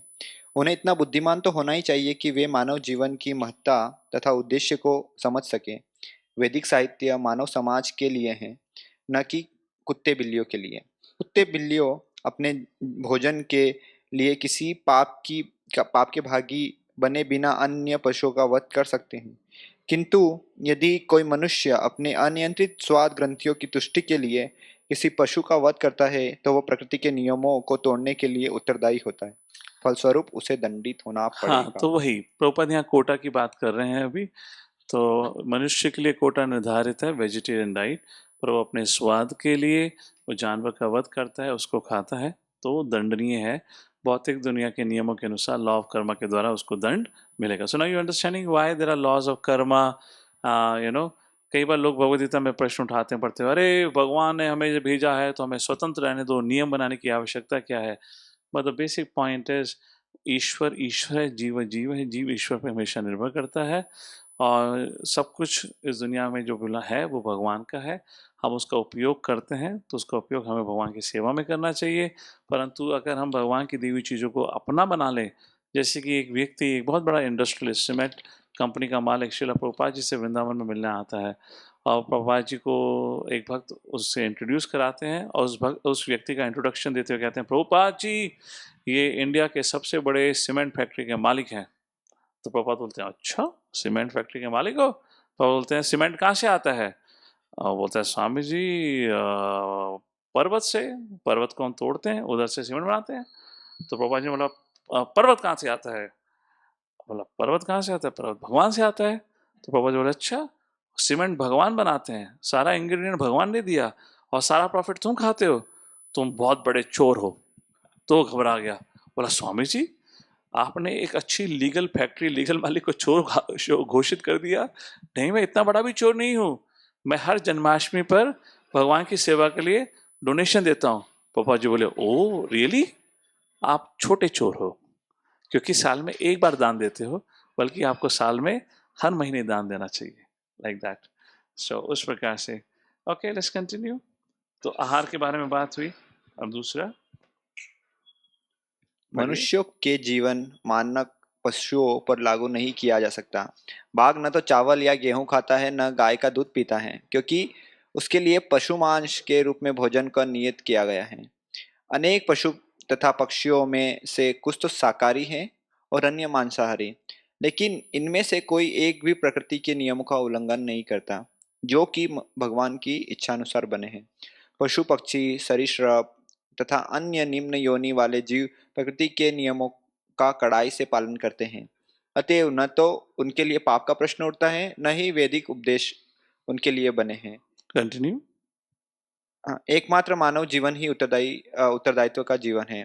यह मानना गलत है कि केवल शाकाहारी बनकर कोई प्रकृति के नियमों के उल्लंघन से अपने आप को बचा सकता है। शाक वनस्पति में भी जीवन होता है और यह प्रकृति का नियम है कि एक जीव दूसरे के लिए के खाने के लिए है, किंतु बात और तो इस मनुष्य कॉन्सेप्ट को द्वारा कहा जाता है जीवो जीवस्य जीवनम।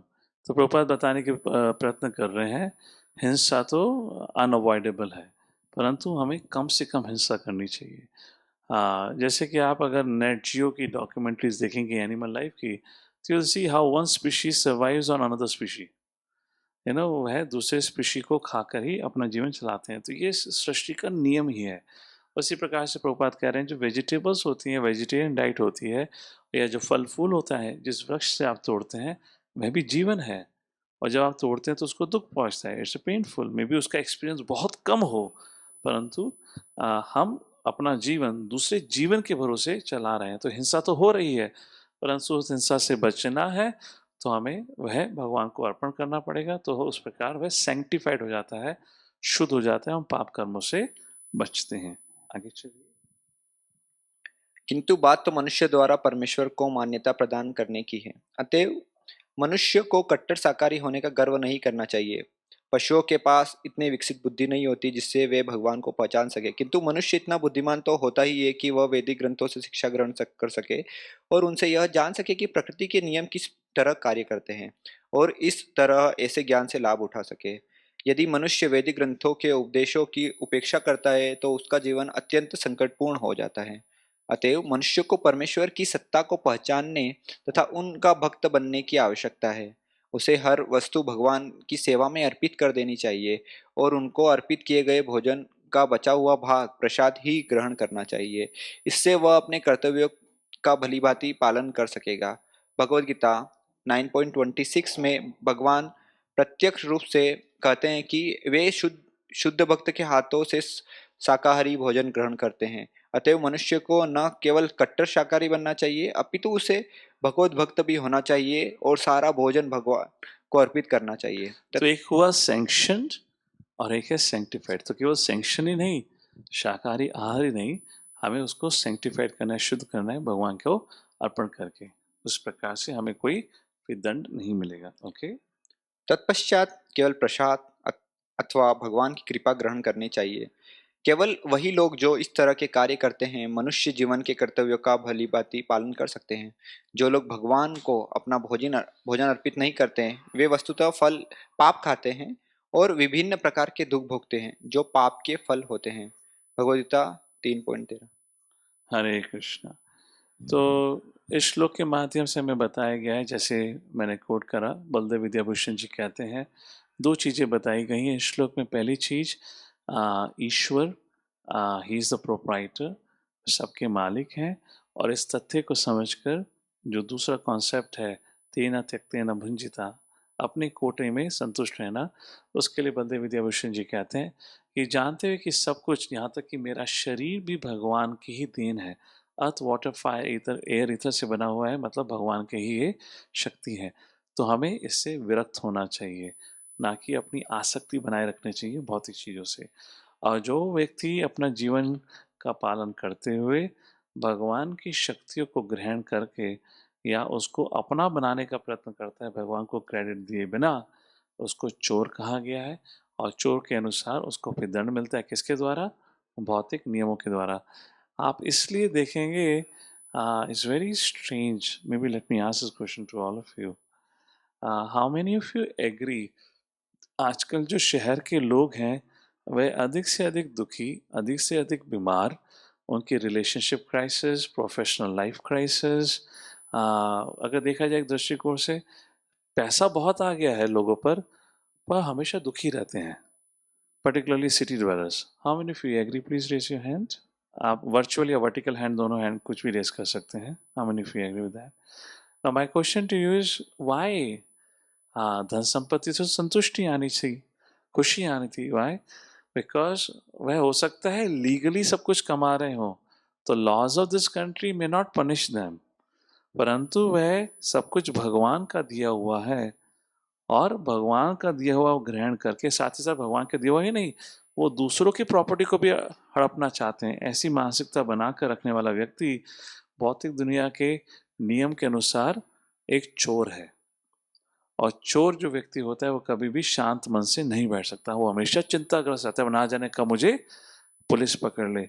और यहाँ भौतिक दुनिया के नियमों के अनुसार, लॉज ऑफ नेचर के अनुसार, उसके शरीर पर, उसके परिवार या फाइनेंशियल क्राइसिस या हेल्थ क्राइसिस हमेशा बने रहते हैं। आइए, अब आखिरी पैराग्राफ है। Yes, please read the last paragraph.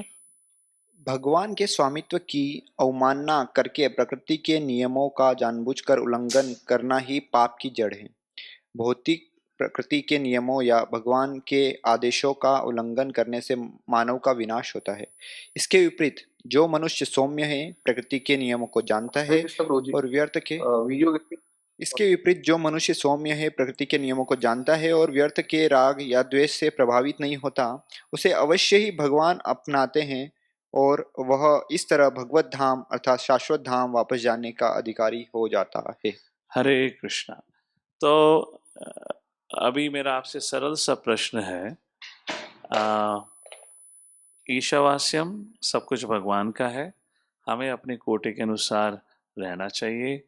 और जो आज जो समाज की स्थिति है, कैपिटलिज्म कहिए, कम्युनिज्म कहिए या डेमोक्रेसी कहिए, प्रभुपाद जी यहाँ पे कहते हैं, ये सब अपने में अपूर्ण है, ये समाज का कुछ भला नहीं कर सकता। क्यों? जो कैपिटलिज्म है उसमें कुछ ही लोग रईस होते हैं, जो कम्युनिज्म है उसमें सभी लोग गरीब बने रह जाते हैं, कुछ लोगों का केवल फ़ायदा होता है। तो अगर देखा जाए तो यहाँ पे theocracy, monarchy, capitalism, communism, democracy सब ही खराब है। क्यों खराब है? सिर्फ उसका एक ही कारण है, कोई बताना चाहेगा? इतनी इतनी बड़ी गवर्नमेंट सेक्टर, गवर्नमेंट ऑर्गेनाइजेशन, पर सब कुछ, ये इतने सब इंस्टीट्यूशन होने के बावजूद भी सब ये इनकम्प्लीट हैं या कुछ ना कुछ इनके अंदर कमियां हैं। उसका कारण क्या है? उसका कारण सिर्फ एक ही चीज़ है, सब के सब नास्तिक हैं, वह भगवान ये नहीं समझते या जानते सब कुछ भगवान को बिलोंग करता है। कहने के लिए संक्षिप्त में इतिहास यूरोप की हिस्ट्री का अगर देखा जाए, पहले वहाँ पे जो ऑर्गेनाइजेशनल स्ट्रक्चर था गवर्नमेंट का, वो थियोक्रेसी थी। थियोक्रेसी मतलब जो ब्राह्मण हुआ करते थे वह निर्णय लिया करते थे। पोप वॉज दी मास्टर, जो डिसीजन पोप लेंगे उसका सब पालन किया करते थे। 16th सेंचुरी तक आते हुए ये हालत हुई, जो क्षत्रिय थे, राजा थे, उन्होंने सोचा या ये जो ब्राह्मण लोग हैं, प्रीस्ट, पोप इत्यादि, हमारे से ज़्यादा इनकी पत्नियां हैं, कहने को ब्राह्मण हैं और कहने को ब्रह्मचारी हैं, हर प्रकार का नशा करते हैं, हर प्रकार का मांसाहार करते हैं और हमारा जैसे ही आलीशान जीवन जीते हैं, पर हमारे जैसा परिश्रम नहीं करते। ये सब फोकट में ले रहे हैं, तो इनकी सुनना ही क्यों है? इनको लात मार के भगा देते हैं। तो वहाँ से थियोक्रेसी को हटा के फिर स्थापित की गई मोनार्की।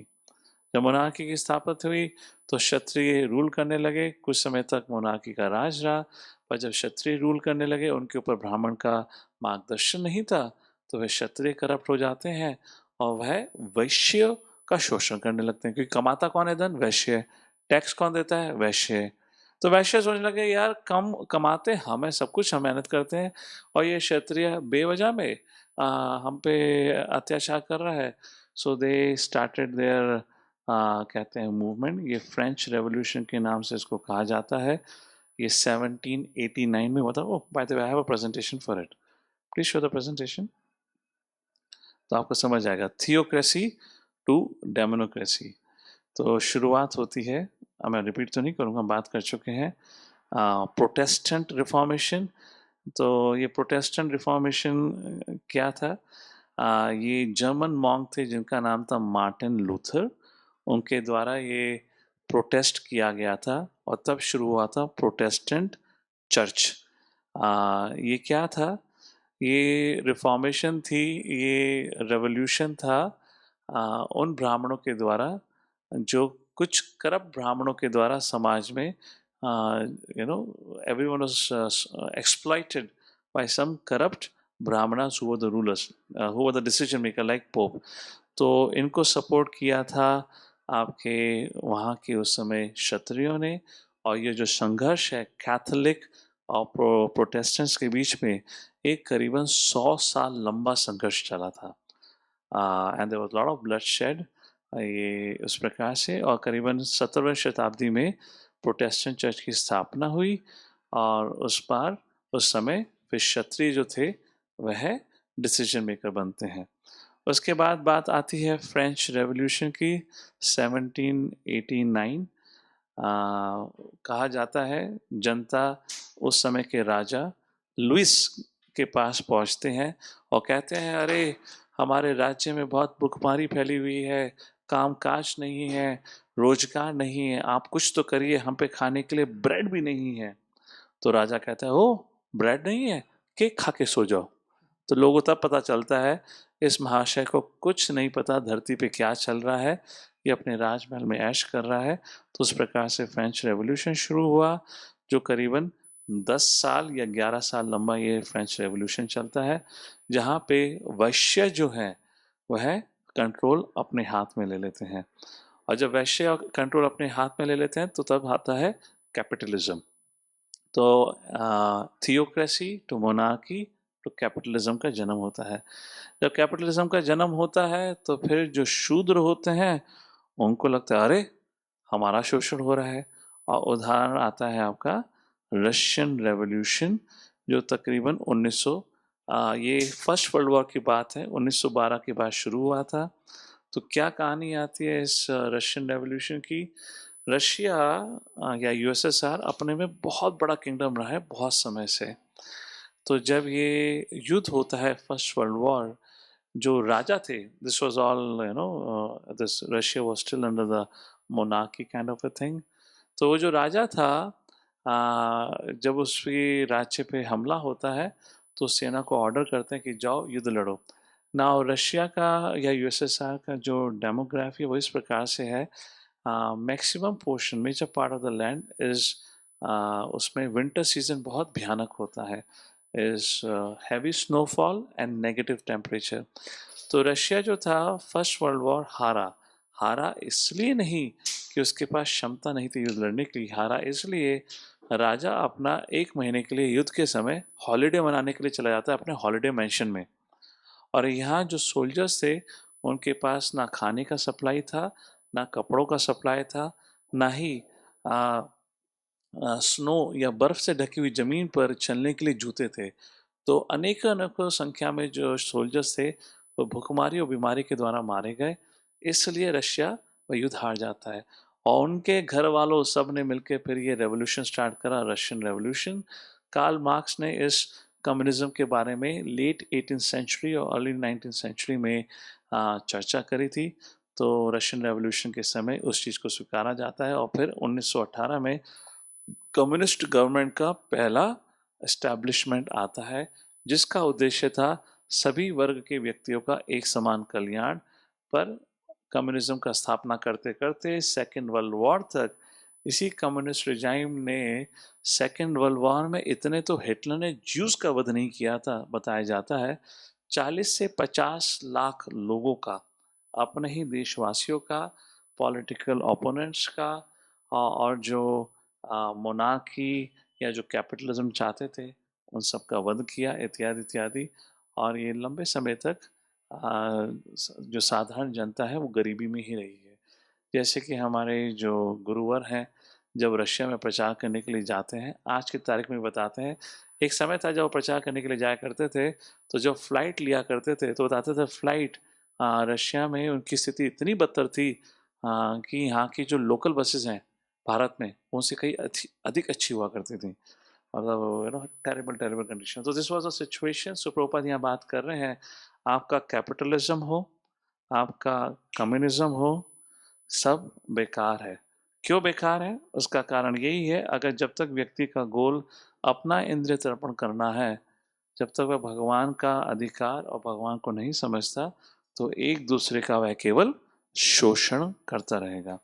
उदाहरण के रूप में सोचिए, अगर नासा एक स्पेस मिशन निकालता है, भाई अब नासा ने स्पेस मिशन निकाला तो स्वाभाविक सी बात है, तो जो भी आपके बायोमेडिकल स्पेशलिस्ट इत्यादि होंगे उन्होंने लोगों की डाइट के अनुसार सारा का सारा खाना पैक करके दिया होगा।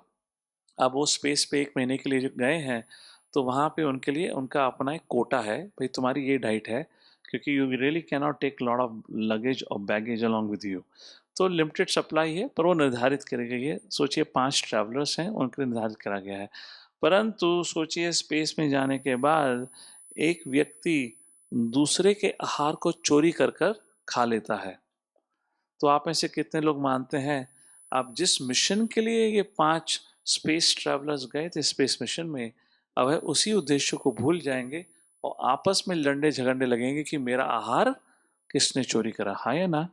और इस एक व्यक्ति की गलती से जो दूसरे के कोटे को या आहार को चुरा लेता है, खा लेता है, पूरा का पूरा स्पेस मिशन बर्बाद हो जाएगा। उसी प्रकार से वह व्यक्ति कभी भी इस भौतिक दुनिया में सुख शांति से नहीं रह सकता या भौतिक दुनिया के उद्देश्य को नहीं समझ सकता, जिसका चिंतन हमेशा ऐसा ही है कि कैसे मैं दूसरे की संपत्ति को ग्रहण करूं। इसलिए भगवान कहते हैं भोग ऐश्वर्य प्रसक्ता नाम तया आपरत चेतसाम।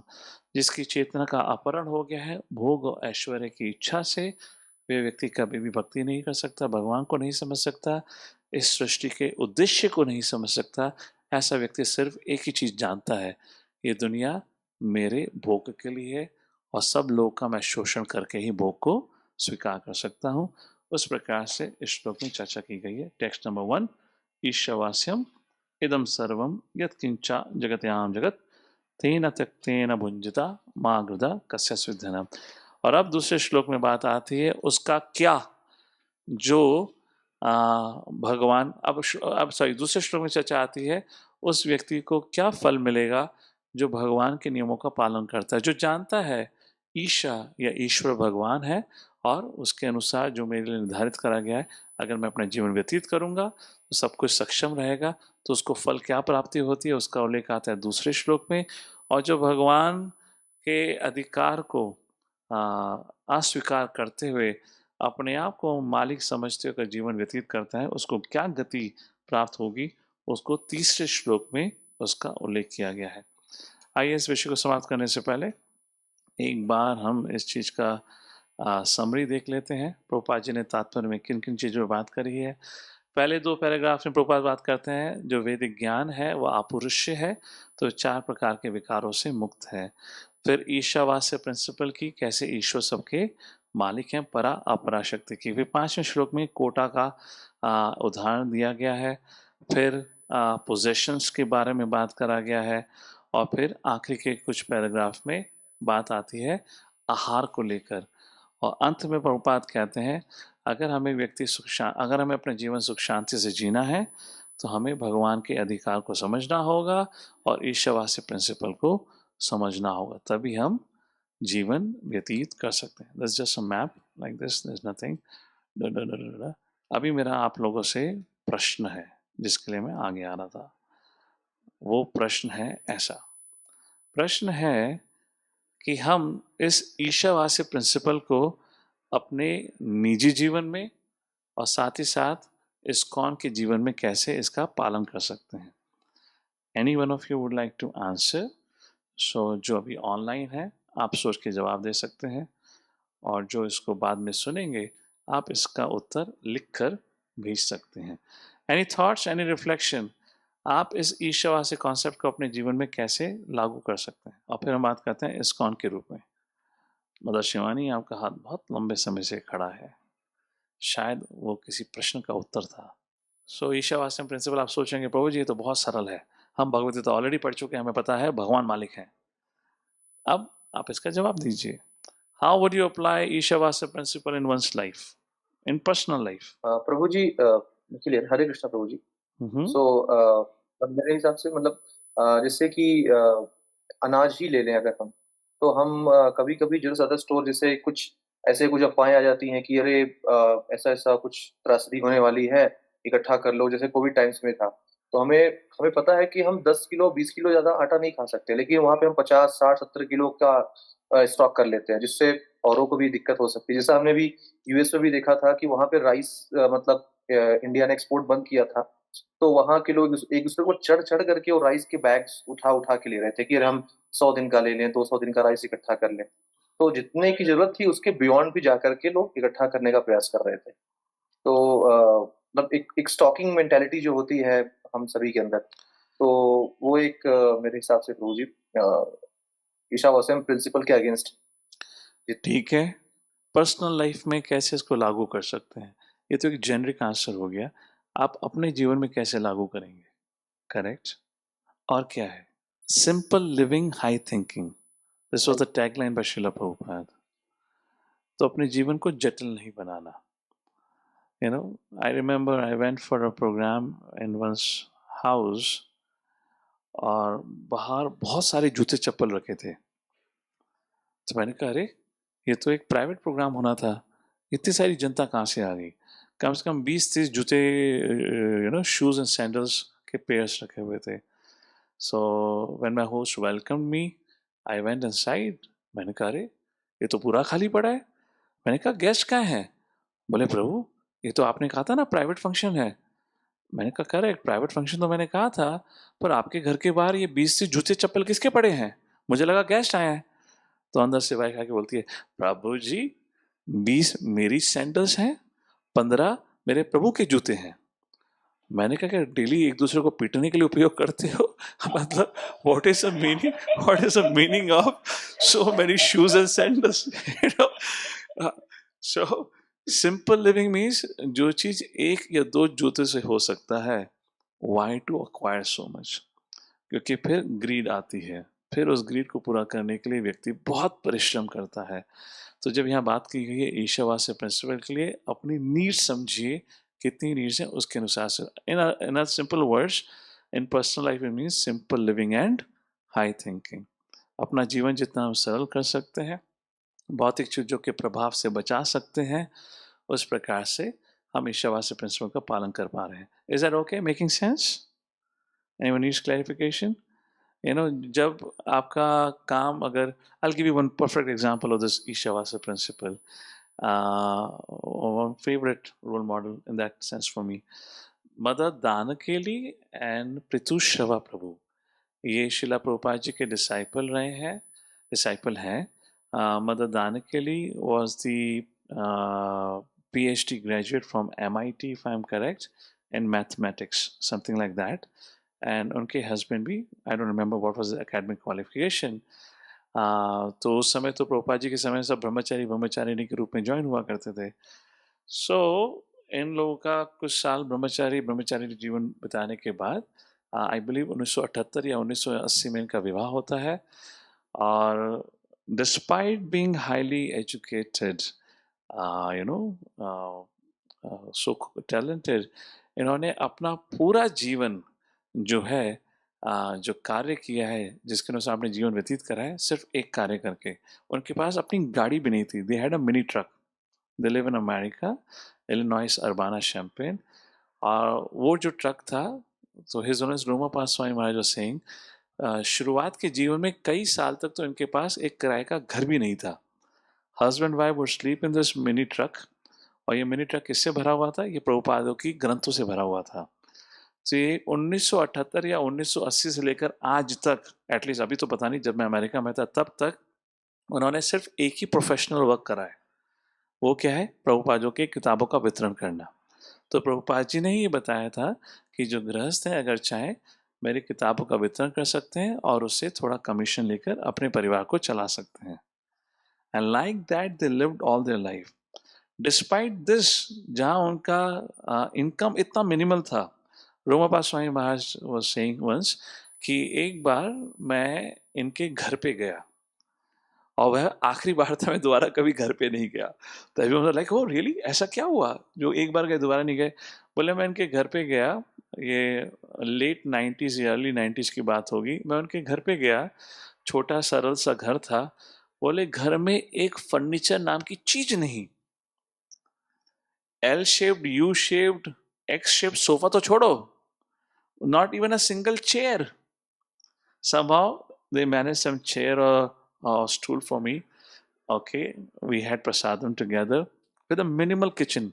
अब जब सोने की बात आई, they used to sleep on the floor, और सोने के लिए फ्लोर पे भी उनके पास सिर्फ 2 मैट थे। एक मैट पे सोए पृथुशवा प्रभु, दूसरे मैट पे सोए his honour Romapada Swami Maharaj, and mata ji slept without a mat.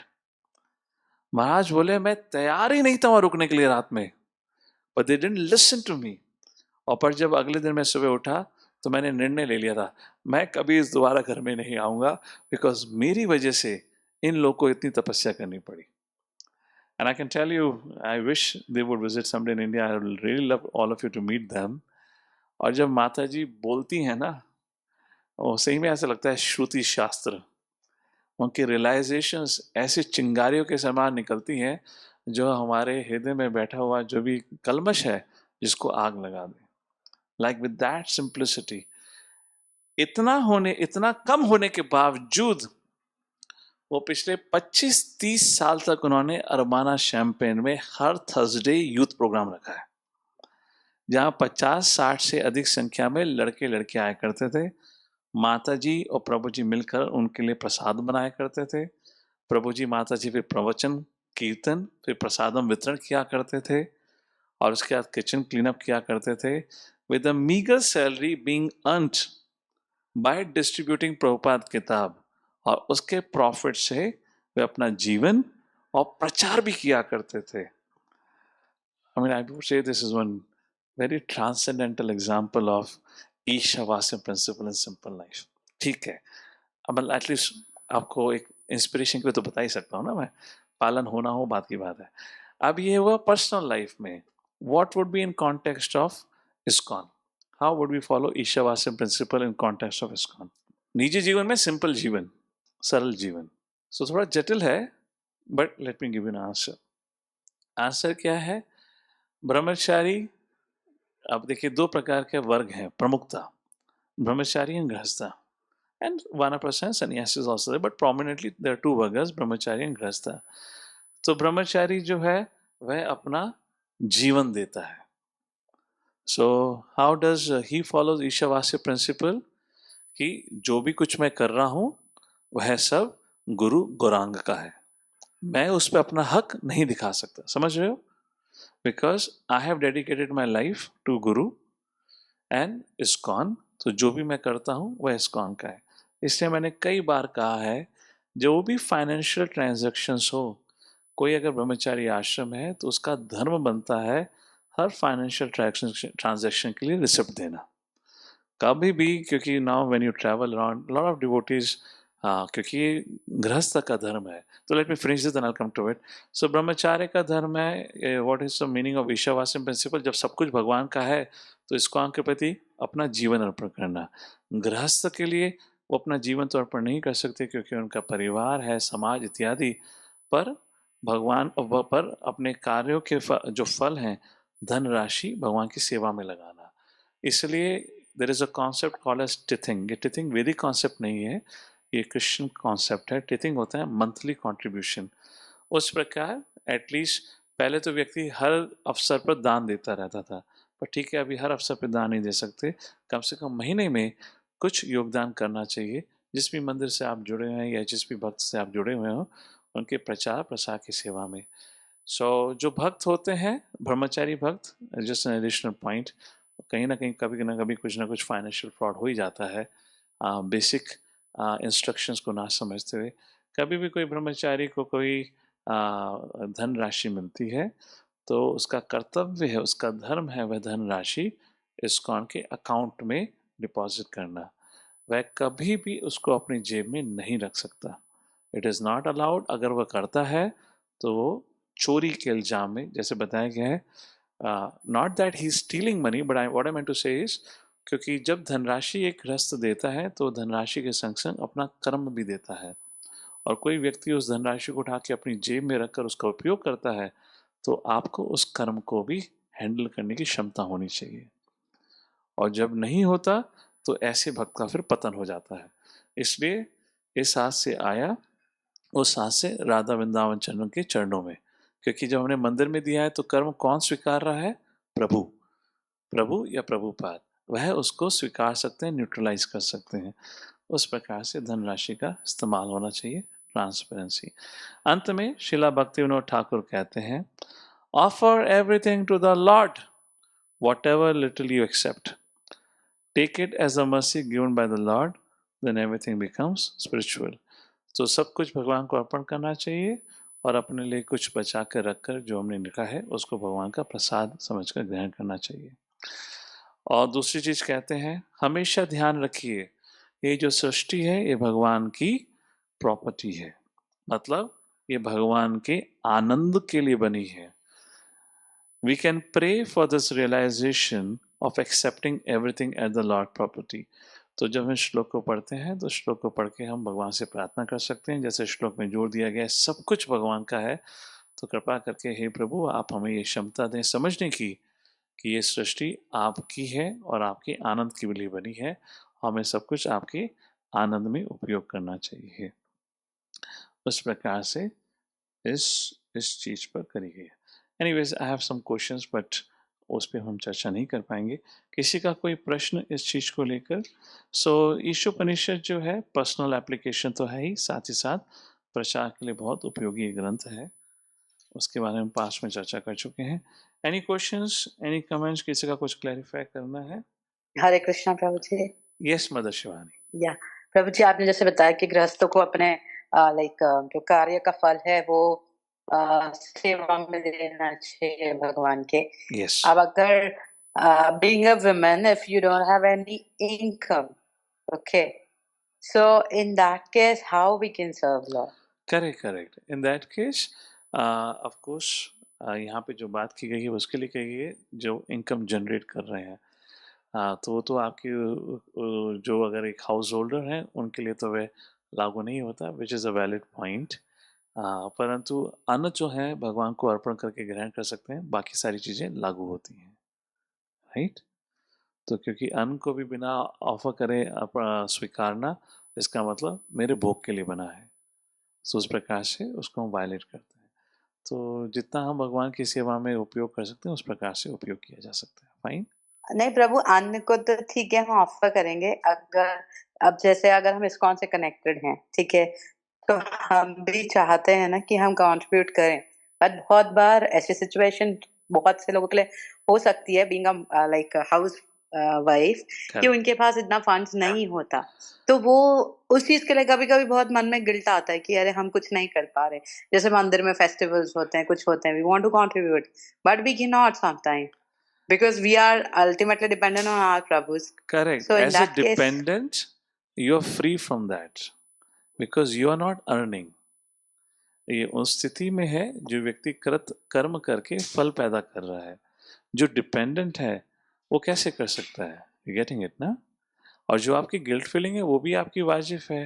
As a devotee you feel like I want to do something, but because I don't have much support of my spouse, I'm not able to do it. That's okay.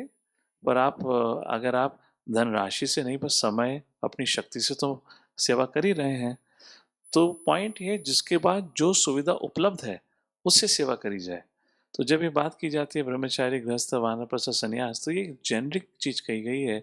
गृहस्थ मतलब केवल वही आश्रम है जहाँ पे कुछ पूंजी या राशि इकट्ठा करी जाती है, तो उनको लगाना चाहिए सेवा में. जिनके पास नहीं है या जिनका स्पाउस सपोर्टिव नहीं है, तो उनके लिए फिर वो वैलिड नहीं होता. आप अपनी तरफ से उनको इंस्पायर कर सकते हो, ठीक है, और अगर लगता है उनकी इच्छा नहीं है तो we don't have to get involve.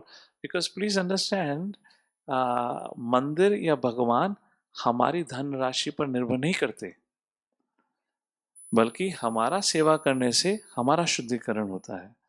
So if in case you don't have a supporter so what's a big deal about it. भगवान थोड़ा कह रहे हैं जबरदस्ती मेरे मंदिर का एंट्री फी है 500 रुपये एवरी टाइम, तुम पिछले 1 साल में 50 बार नहीं, आए हो. मैं ऐसा बिल्कुल नहीं. सो जब भगवान की वो इच्छा यस, नहीं है, वो तो मतलब आइडिया है हमारा शुद्धिकरण का. तो जो व्यक्ति अर्न कर रहा है, जो इस चीज को नहीं समझता, तो फिर हम क्या कर सकते हैं? We can avoid it. Fine. Hare Krishna. Anything else? Ishavasya principle का अपने निजी जीवन में या इस्कॉन के संदर्भ में कैसा पालन करना है, उसको लेकर किसी का कोई प्रश्न या टिप्पणी? Yes Ritesh Prabhu, your question. So Prabhu ji, हमने बात करी ये theocracy, monarchy, capitalism and communist. So democracy की बात करी नहीं. प्रभुपाद जी ने एक लेक्चर में कहा डेमोक्रेसी, डेमोक्रेसी.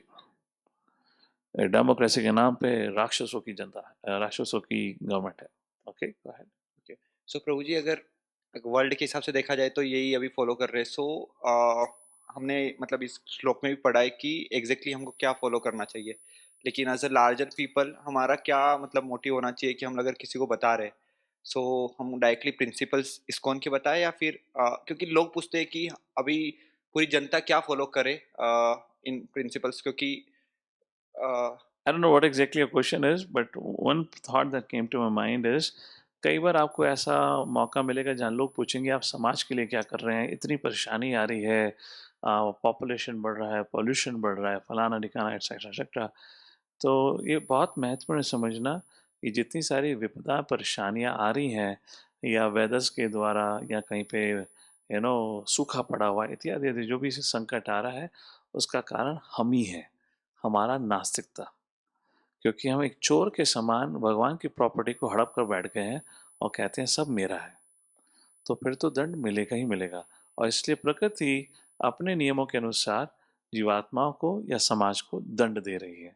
इसलिए आज भौतिक प्रगति बहुत करी है, पर सुख में कितनी कमी आ गई है, सब लोग दुखी हैं. I mean, it just amazes me about this whole divorce rates. कितना बड़ा एपिडेमिक हो गया है. I mean, it's so widespread now, so widespread now.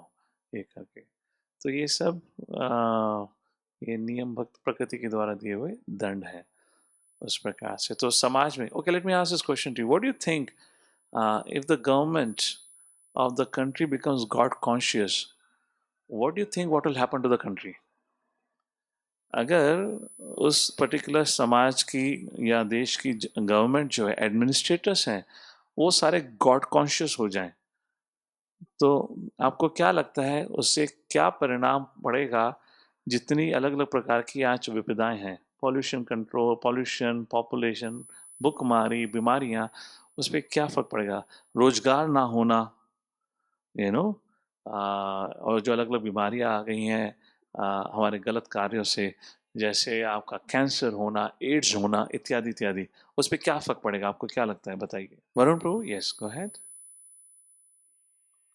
Hare Krishna, Prabhuji. Prabhuji, I think it will be very big change in the lives of the.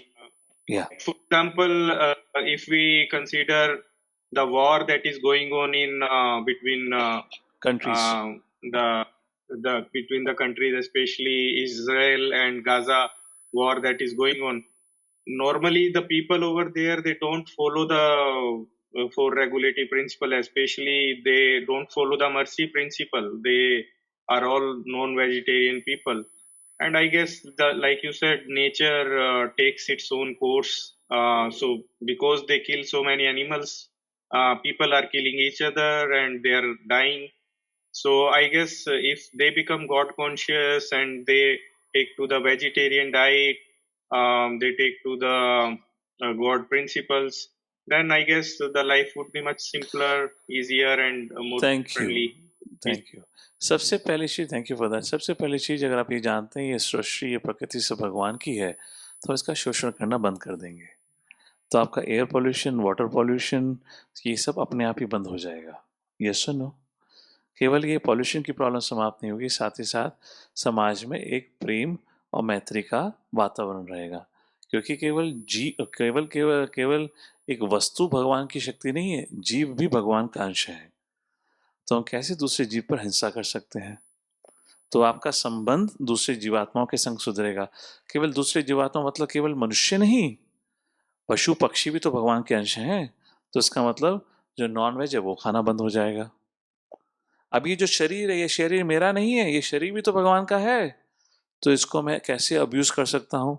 तो व्यक्ति नशा करना बंद कर देगा, ड्रग्स खाना बंद कर देगा। यस, अगर आप देखेंगे समाज में जितने भी विकार हैं अपने आप समाप्त हो जाएंगे अगर किसी समाज की गवर्नमेंट गॉड कॉन्शियस होती है। अगर समाज की गवर्नमेंट गॉड कॉन्शियस है तो धीरे धीरे वो नीति ऐसे बनाएगी कि समाज के लोग भी गॉड कॉन्शियस हो सकें, और जितने लोग गॉड कॉन्शियस होंगे तो जिन परेशानियों से आज हम झूल रहे हैं वो सारी परेशानियां खत्म हो जाएंगी। Do you see that now solution? How everything gets rectified with this God consciousness, knowing the fact, only one thing, everything belongs to the Lord. हम भगवान के बारे में ना भी जाने पर इतना समझ जाए everything belongs to the lord, जीवात्मा या वस्तु, तो सब कुछ अपनी अपनी जगह पे स्थिर हो जाएगा। वातावरण वैसे ही हो जाएगा जैसे सतयुग या त्रेता युग में हुआ करता था, गर्मी गर्मी के समय, सर्दी सर्दी के समय, उस प्रकार से। और so that's a very important thing. इस पे आप लोग थोड़ा मंथन करिएगा, चिंतन करिएगा। आप सब जो भगवद्गीता पढ़ चुके हैं आप लोग बोलेंगे ये तो बड़ा सरल कॉन्सेप्ट है, परंतु आप इसका सोशल पॉलिटिकल इन्फ्लुएंस समझिए। अपने निजी जीवन के पे भी करने के लिए बहुत सारी चीज़ें, अपने जीवन को सरल बनाए रखने के लिए, ताकि हम सिंपल लाइफ जी सकें।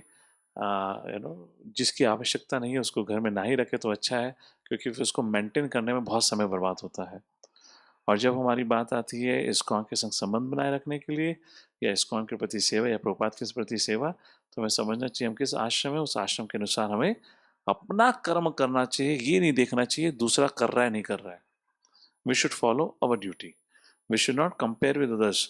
अच्छा ये नहीं करते तो हम भी नहीं करेंगे, भाई it doesn't work like this. Laws of nature will work. तो आप अपना कर्म समझिए, अपना धर्म समझिए, उसके अनुसार अपना जीवन व्यतीत करिए, और फिर क्या होगा, फलस्वरूप क्या है। Let's take a look at the verse and translation, उसको हम फिर आगे चर्चा करेंगे। कुर्वन् एवेह कर्माणि जिजीविषिक्षतम् समः, कहा गया है, ये स्वयं भुआ मनु ऐसे श्लोक को बोल रहे हैं, स्पीकिंग टू यज्ञ लाइक दिस। तो कहा गया है, कहते हैं इस प्रकार से अगर आप कर्म करते हो तो लंबे समय तक जिए, जिजीविषिक्षतम् समः, 100 साल तक, उससे भी अधिक लंबा जीवन जिए, सफल होगा जीवन। कैसे? एवं त्वयि नान्यते त्वस्ति, आपके पास इसके अलावा कोई और चारा नहीं है। You have no other alternative. भगवान को स्वीकारना और भगवान के अधिकार को समझना, उसके अलावा कोई और चारा नहीं है। और जो इस चीज को समझकर अपना कर्म करता है उसको लंबा जीवन जीना चाहिए। क्यों? क्योंकि वो सुखदायी जीवन है, is a happy life, he can live a long life. And then स्वयं मनु कहते हैं ना कर्मा लिप्यते नरी। Of course, this is not spoken by Swayambhuva Manu. He is repeating it. उससे पहले जो मुनि थे उनके द्वारा ये बोला गया था। बट एनीवेज, ना कर्मा लिप्यते नर, बिकॉज अगर आप ऐसे चेतना में भगवान को समझते हो, भगवान है, उस चेतना में भगवान के अधिकार को समझते हो, इस चेतना में अगर आप कर्म करेंगे तो आप कभी भी कर्म फल से नहीं बंधेंगे। और जब व्यक्ति कर्म फल से नहीं बंधेगा तो उसके जीवन में सुख दुख का कोई प्रभाव ही नहीं रह जाएगा। और जब सुख दुख का ही कोई प्रभाव नहीं रह गया तो वह इस भौतिक दुनिया में या भौतिक जीवन में अपना जीवन व्यतीत करते हुए भी उसको अध्यात्म सुख का एहसास होगा, and will experience that transcendence. और उस जीवन के बाद निश्चित रूप से भगवत धाम जाएगा। परंतु जो इस चीज का पालन नहीं करता, तीसरा श्लोक देख लेते हैं। असूर्य नाम ते लोका अंधेना तमसावृतः तामस्ते प्रेत्याभिगच्छन्ति ये के चात्महनोजना। ऐसे व्यक्ति को सोल किलर कहा गया है, या ऐसे समाज को सोल किलिंग सिविलाइजेशन कही गई है, जो भगवान के अधिकार को नहीं जानती, नहीं समझती, और जो कहती है मैं ही मालिक हूँ, मैं ही सर्वश्रेष्ठ हूँ। ऐसे व्यक्ति को असुर कहा गया है, और उनकी गति क्या होती है? अंधेना तमसावृतः, अंधकार में उनको धकेल दिया जाता है। तामस्ते प्रेत्य अभिगच्छन्ति, प्रेत मतलब उनको अगली जो गति प्राप्त होती है वो अंधकार और तमोगुण की अगली गति प्राप्त होती है। तो कई बार इस श्लोक को सुन के प्रश्न उठाते हैं, अच्छा अंधकार और तमोगुण की स्थिति उपलब्ध होती है, इसका मतलब कौन सा ऐसा लोक है जहाँ अंधकार है? क्योंकि जो स्वर्ग और ऊपर के जो लोक हैं वहाँ सूर्य की किरणें आती हैं, और जो नीचे के लोक हैं, धरती से नीचे, भूमंडल से नीचे जो अताल पताल विताल ताल तलातल इत्यादि जो लोक हैं, वहाँ पर भी भोग करने का बड़ा ही साधन है, परंतु वहाँ सूर्य की किरणें नहीं आती भूमंडल के कारण, कि सूर्य भूमंडल के ऊपर सर्कमएम्बुलेट करता है या रिवॉल्व करता है। तो नीचे जो रोशनी होती है वहाँ जो सांपों के माथे में लगी हुई जो मणि है उसकी किरणों के द्वारा वहाँ रोशनी होती है। तो प्रश्न बनता है, तो ऐसा कौन सा लोक है जहाँ पूर्ण अंधेरा है? तो प्रभुपाद बताते हैं, अंधेरा तमसा व्रता का अर्थ ये नहीं है कि किसी नरक में धकेल देना, नरकीय जीवन में धकेलना। नरकीय जीवन क्या है? पशु पक्षी की योनि मिलना, वह नरकीय जीवन है। जैसे कि एक वृक्ष है, वो अंधेरा तमसा व्रता ही है, क्योंकि उसमें उसके चेतना का कोई एहसास ही नहीं है। और जो पशु और पक्षी योनि होती है उसमें आप मनुष्य योनि के समान भगवान को समझकर भगवत धाम नहीं जा सकते, तो वह अंधकार वाला जीवन हुआ। अगर आप किसी पशु योनि में चले गए, अब आप ये नहीं पूछ सकते मैं क्यों दुखी हूं, मैं कौन हूं, भगवान है या नहीं है। इसको कहा गया अंधेना तमसावृता, पूर्णता अज्ञानता का जीवन। और जब ऐसी योनि में व्यक्ति चला जाता है तो उसको 84 लाख योनियों के नियम के अनुसार फिर धीरे धीरे इवॉल्व होकर फाइनली वो मनुष्य योनि में आता है। तो इस श्लोक के अनुसार जो भगवान के नियमों का पालन नहीं करते, भगवान के अधिकार को नहीं समझते, उनका मनुष्य जीवन से पतन होकर उनका पशु पक्षी जैसी योनियों में उनका जन्म होता है। इस श्लोक श्रृंखला का जो पर्पट है आप कृपा करके पढ़ लीजिएगा। दूसरे श्लोक में प्रभुपाद कर्म के विषय में विस्तार से चर्चा करते हैं, तो आई विल सी उसमें कितनी चर्चा करनी है, क्योंकि आप लोग कर्म के बारे में ऑलरेडी पढ़ चुके हैं, और जिन्होंने नहीं पढ़ा है वो भगवद गीता में आगे पढ़ेंगे। और फिर तीसरे श्लोक में सोल किलिंग सिविलाइजेशन के बारे में प्रभुपाद चर्चा करते हैं। प्रमुखता प्रभुपाद जोड़ देते हैं, दो प्रकार के जीव होते हैं, सुर और असुर। जैसे श्लोक आता है ओम तद विष्णु, ऋग्वेद का श्लोक है, ओम तद विष्णु परमम पदम सदा पश्यन्ति सूर्य। मतलब जो सुर होते हैं वही विष्णु की शरण लेते हैं, और जो विष्णु की शरण नहीं लेते उसको कहा गया है असुर। उस प्रकार से तो ये है, तो ये हमारा पहला सेक्शन समाप्त करेगा। First 3 verses is about knowing Isha, following Isha, what is the result, and those who don't follow Isha, what is the result। और चौथे श्लोक से लेके आगे के श्लोक श्रृंखला में फिर विषय आएगा, भगवान को कैसे समझ सकते हैं, या शुद्ध भक्त भगवान को कैसे समझते हैं। But again it will be an abstract information, not clear cut information like Bhagavad Gita, जहाँ भगवान बताते हैं भगवान कौन है, भगवान के गुण क्या है। ठीक है, सो कृपा करके अगले सत्र में आने से पहले दूसरे तीसरे श्लोक का तात्पर्य पढ़ लीजिएगा। हम अगली मीटिंग में पैराग्राफ नहीं जाएंगे, I will give you summary of it. मैं आपको सिर्फ विषय से इंट्रोड्यूस कराने के लिए और आपको थोड़ा ये ईशोपनिषद का पूरा पर्पट पढ़ सकें, उसे आपको यूज टू कराने के लिए हमने पैराग्राफ टू पैराग्राफ पढ़ा है। मैं अगले सत्र से I am gonna change my gear from the first gear to top 5, तो इसलिए आप लोग को पहले पढ़कर आना पड़ेगा। I will just speak what is a concept given, have a discussion, और उस प्रकार से हम अब अगले हर सत्र में हम 2-2 श्लोक पे अध्ययन करेंगे, ताकि अगले 9 सत्रों में ईशोपनिषद पे चर्चा हो सके। बाकी आप सब इसमें अपना विस्तार से सोच सकते हैं। ऑलराइट, सो आज के सत्र को हम यही समाप्त करते हैं। टेक्स्ट 1, तो अगर आपको मौका मिले तो कृपा करके टेक्स्ट 2 और टेक्स्ट 3 के पर्पट हाथ के हाथ पढ़ लीजिएगा।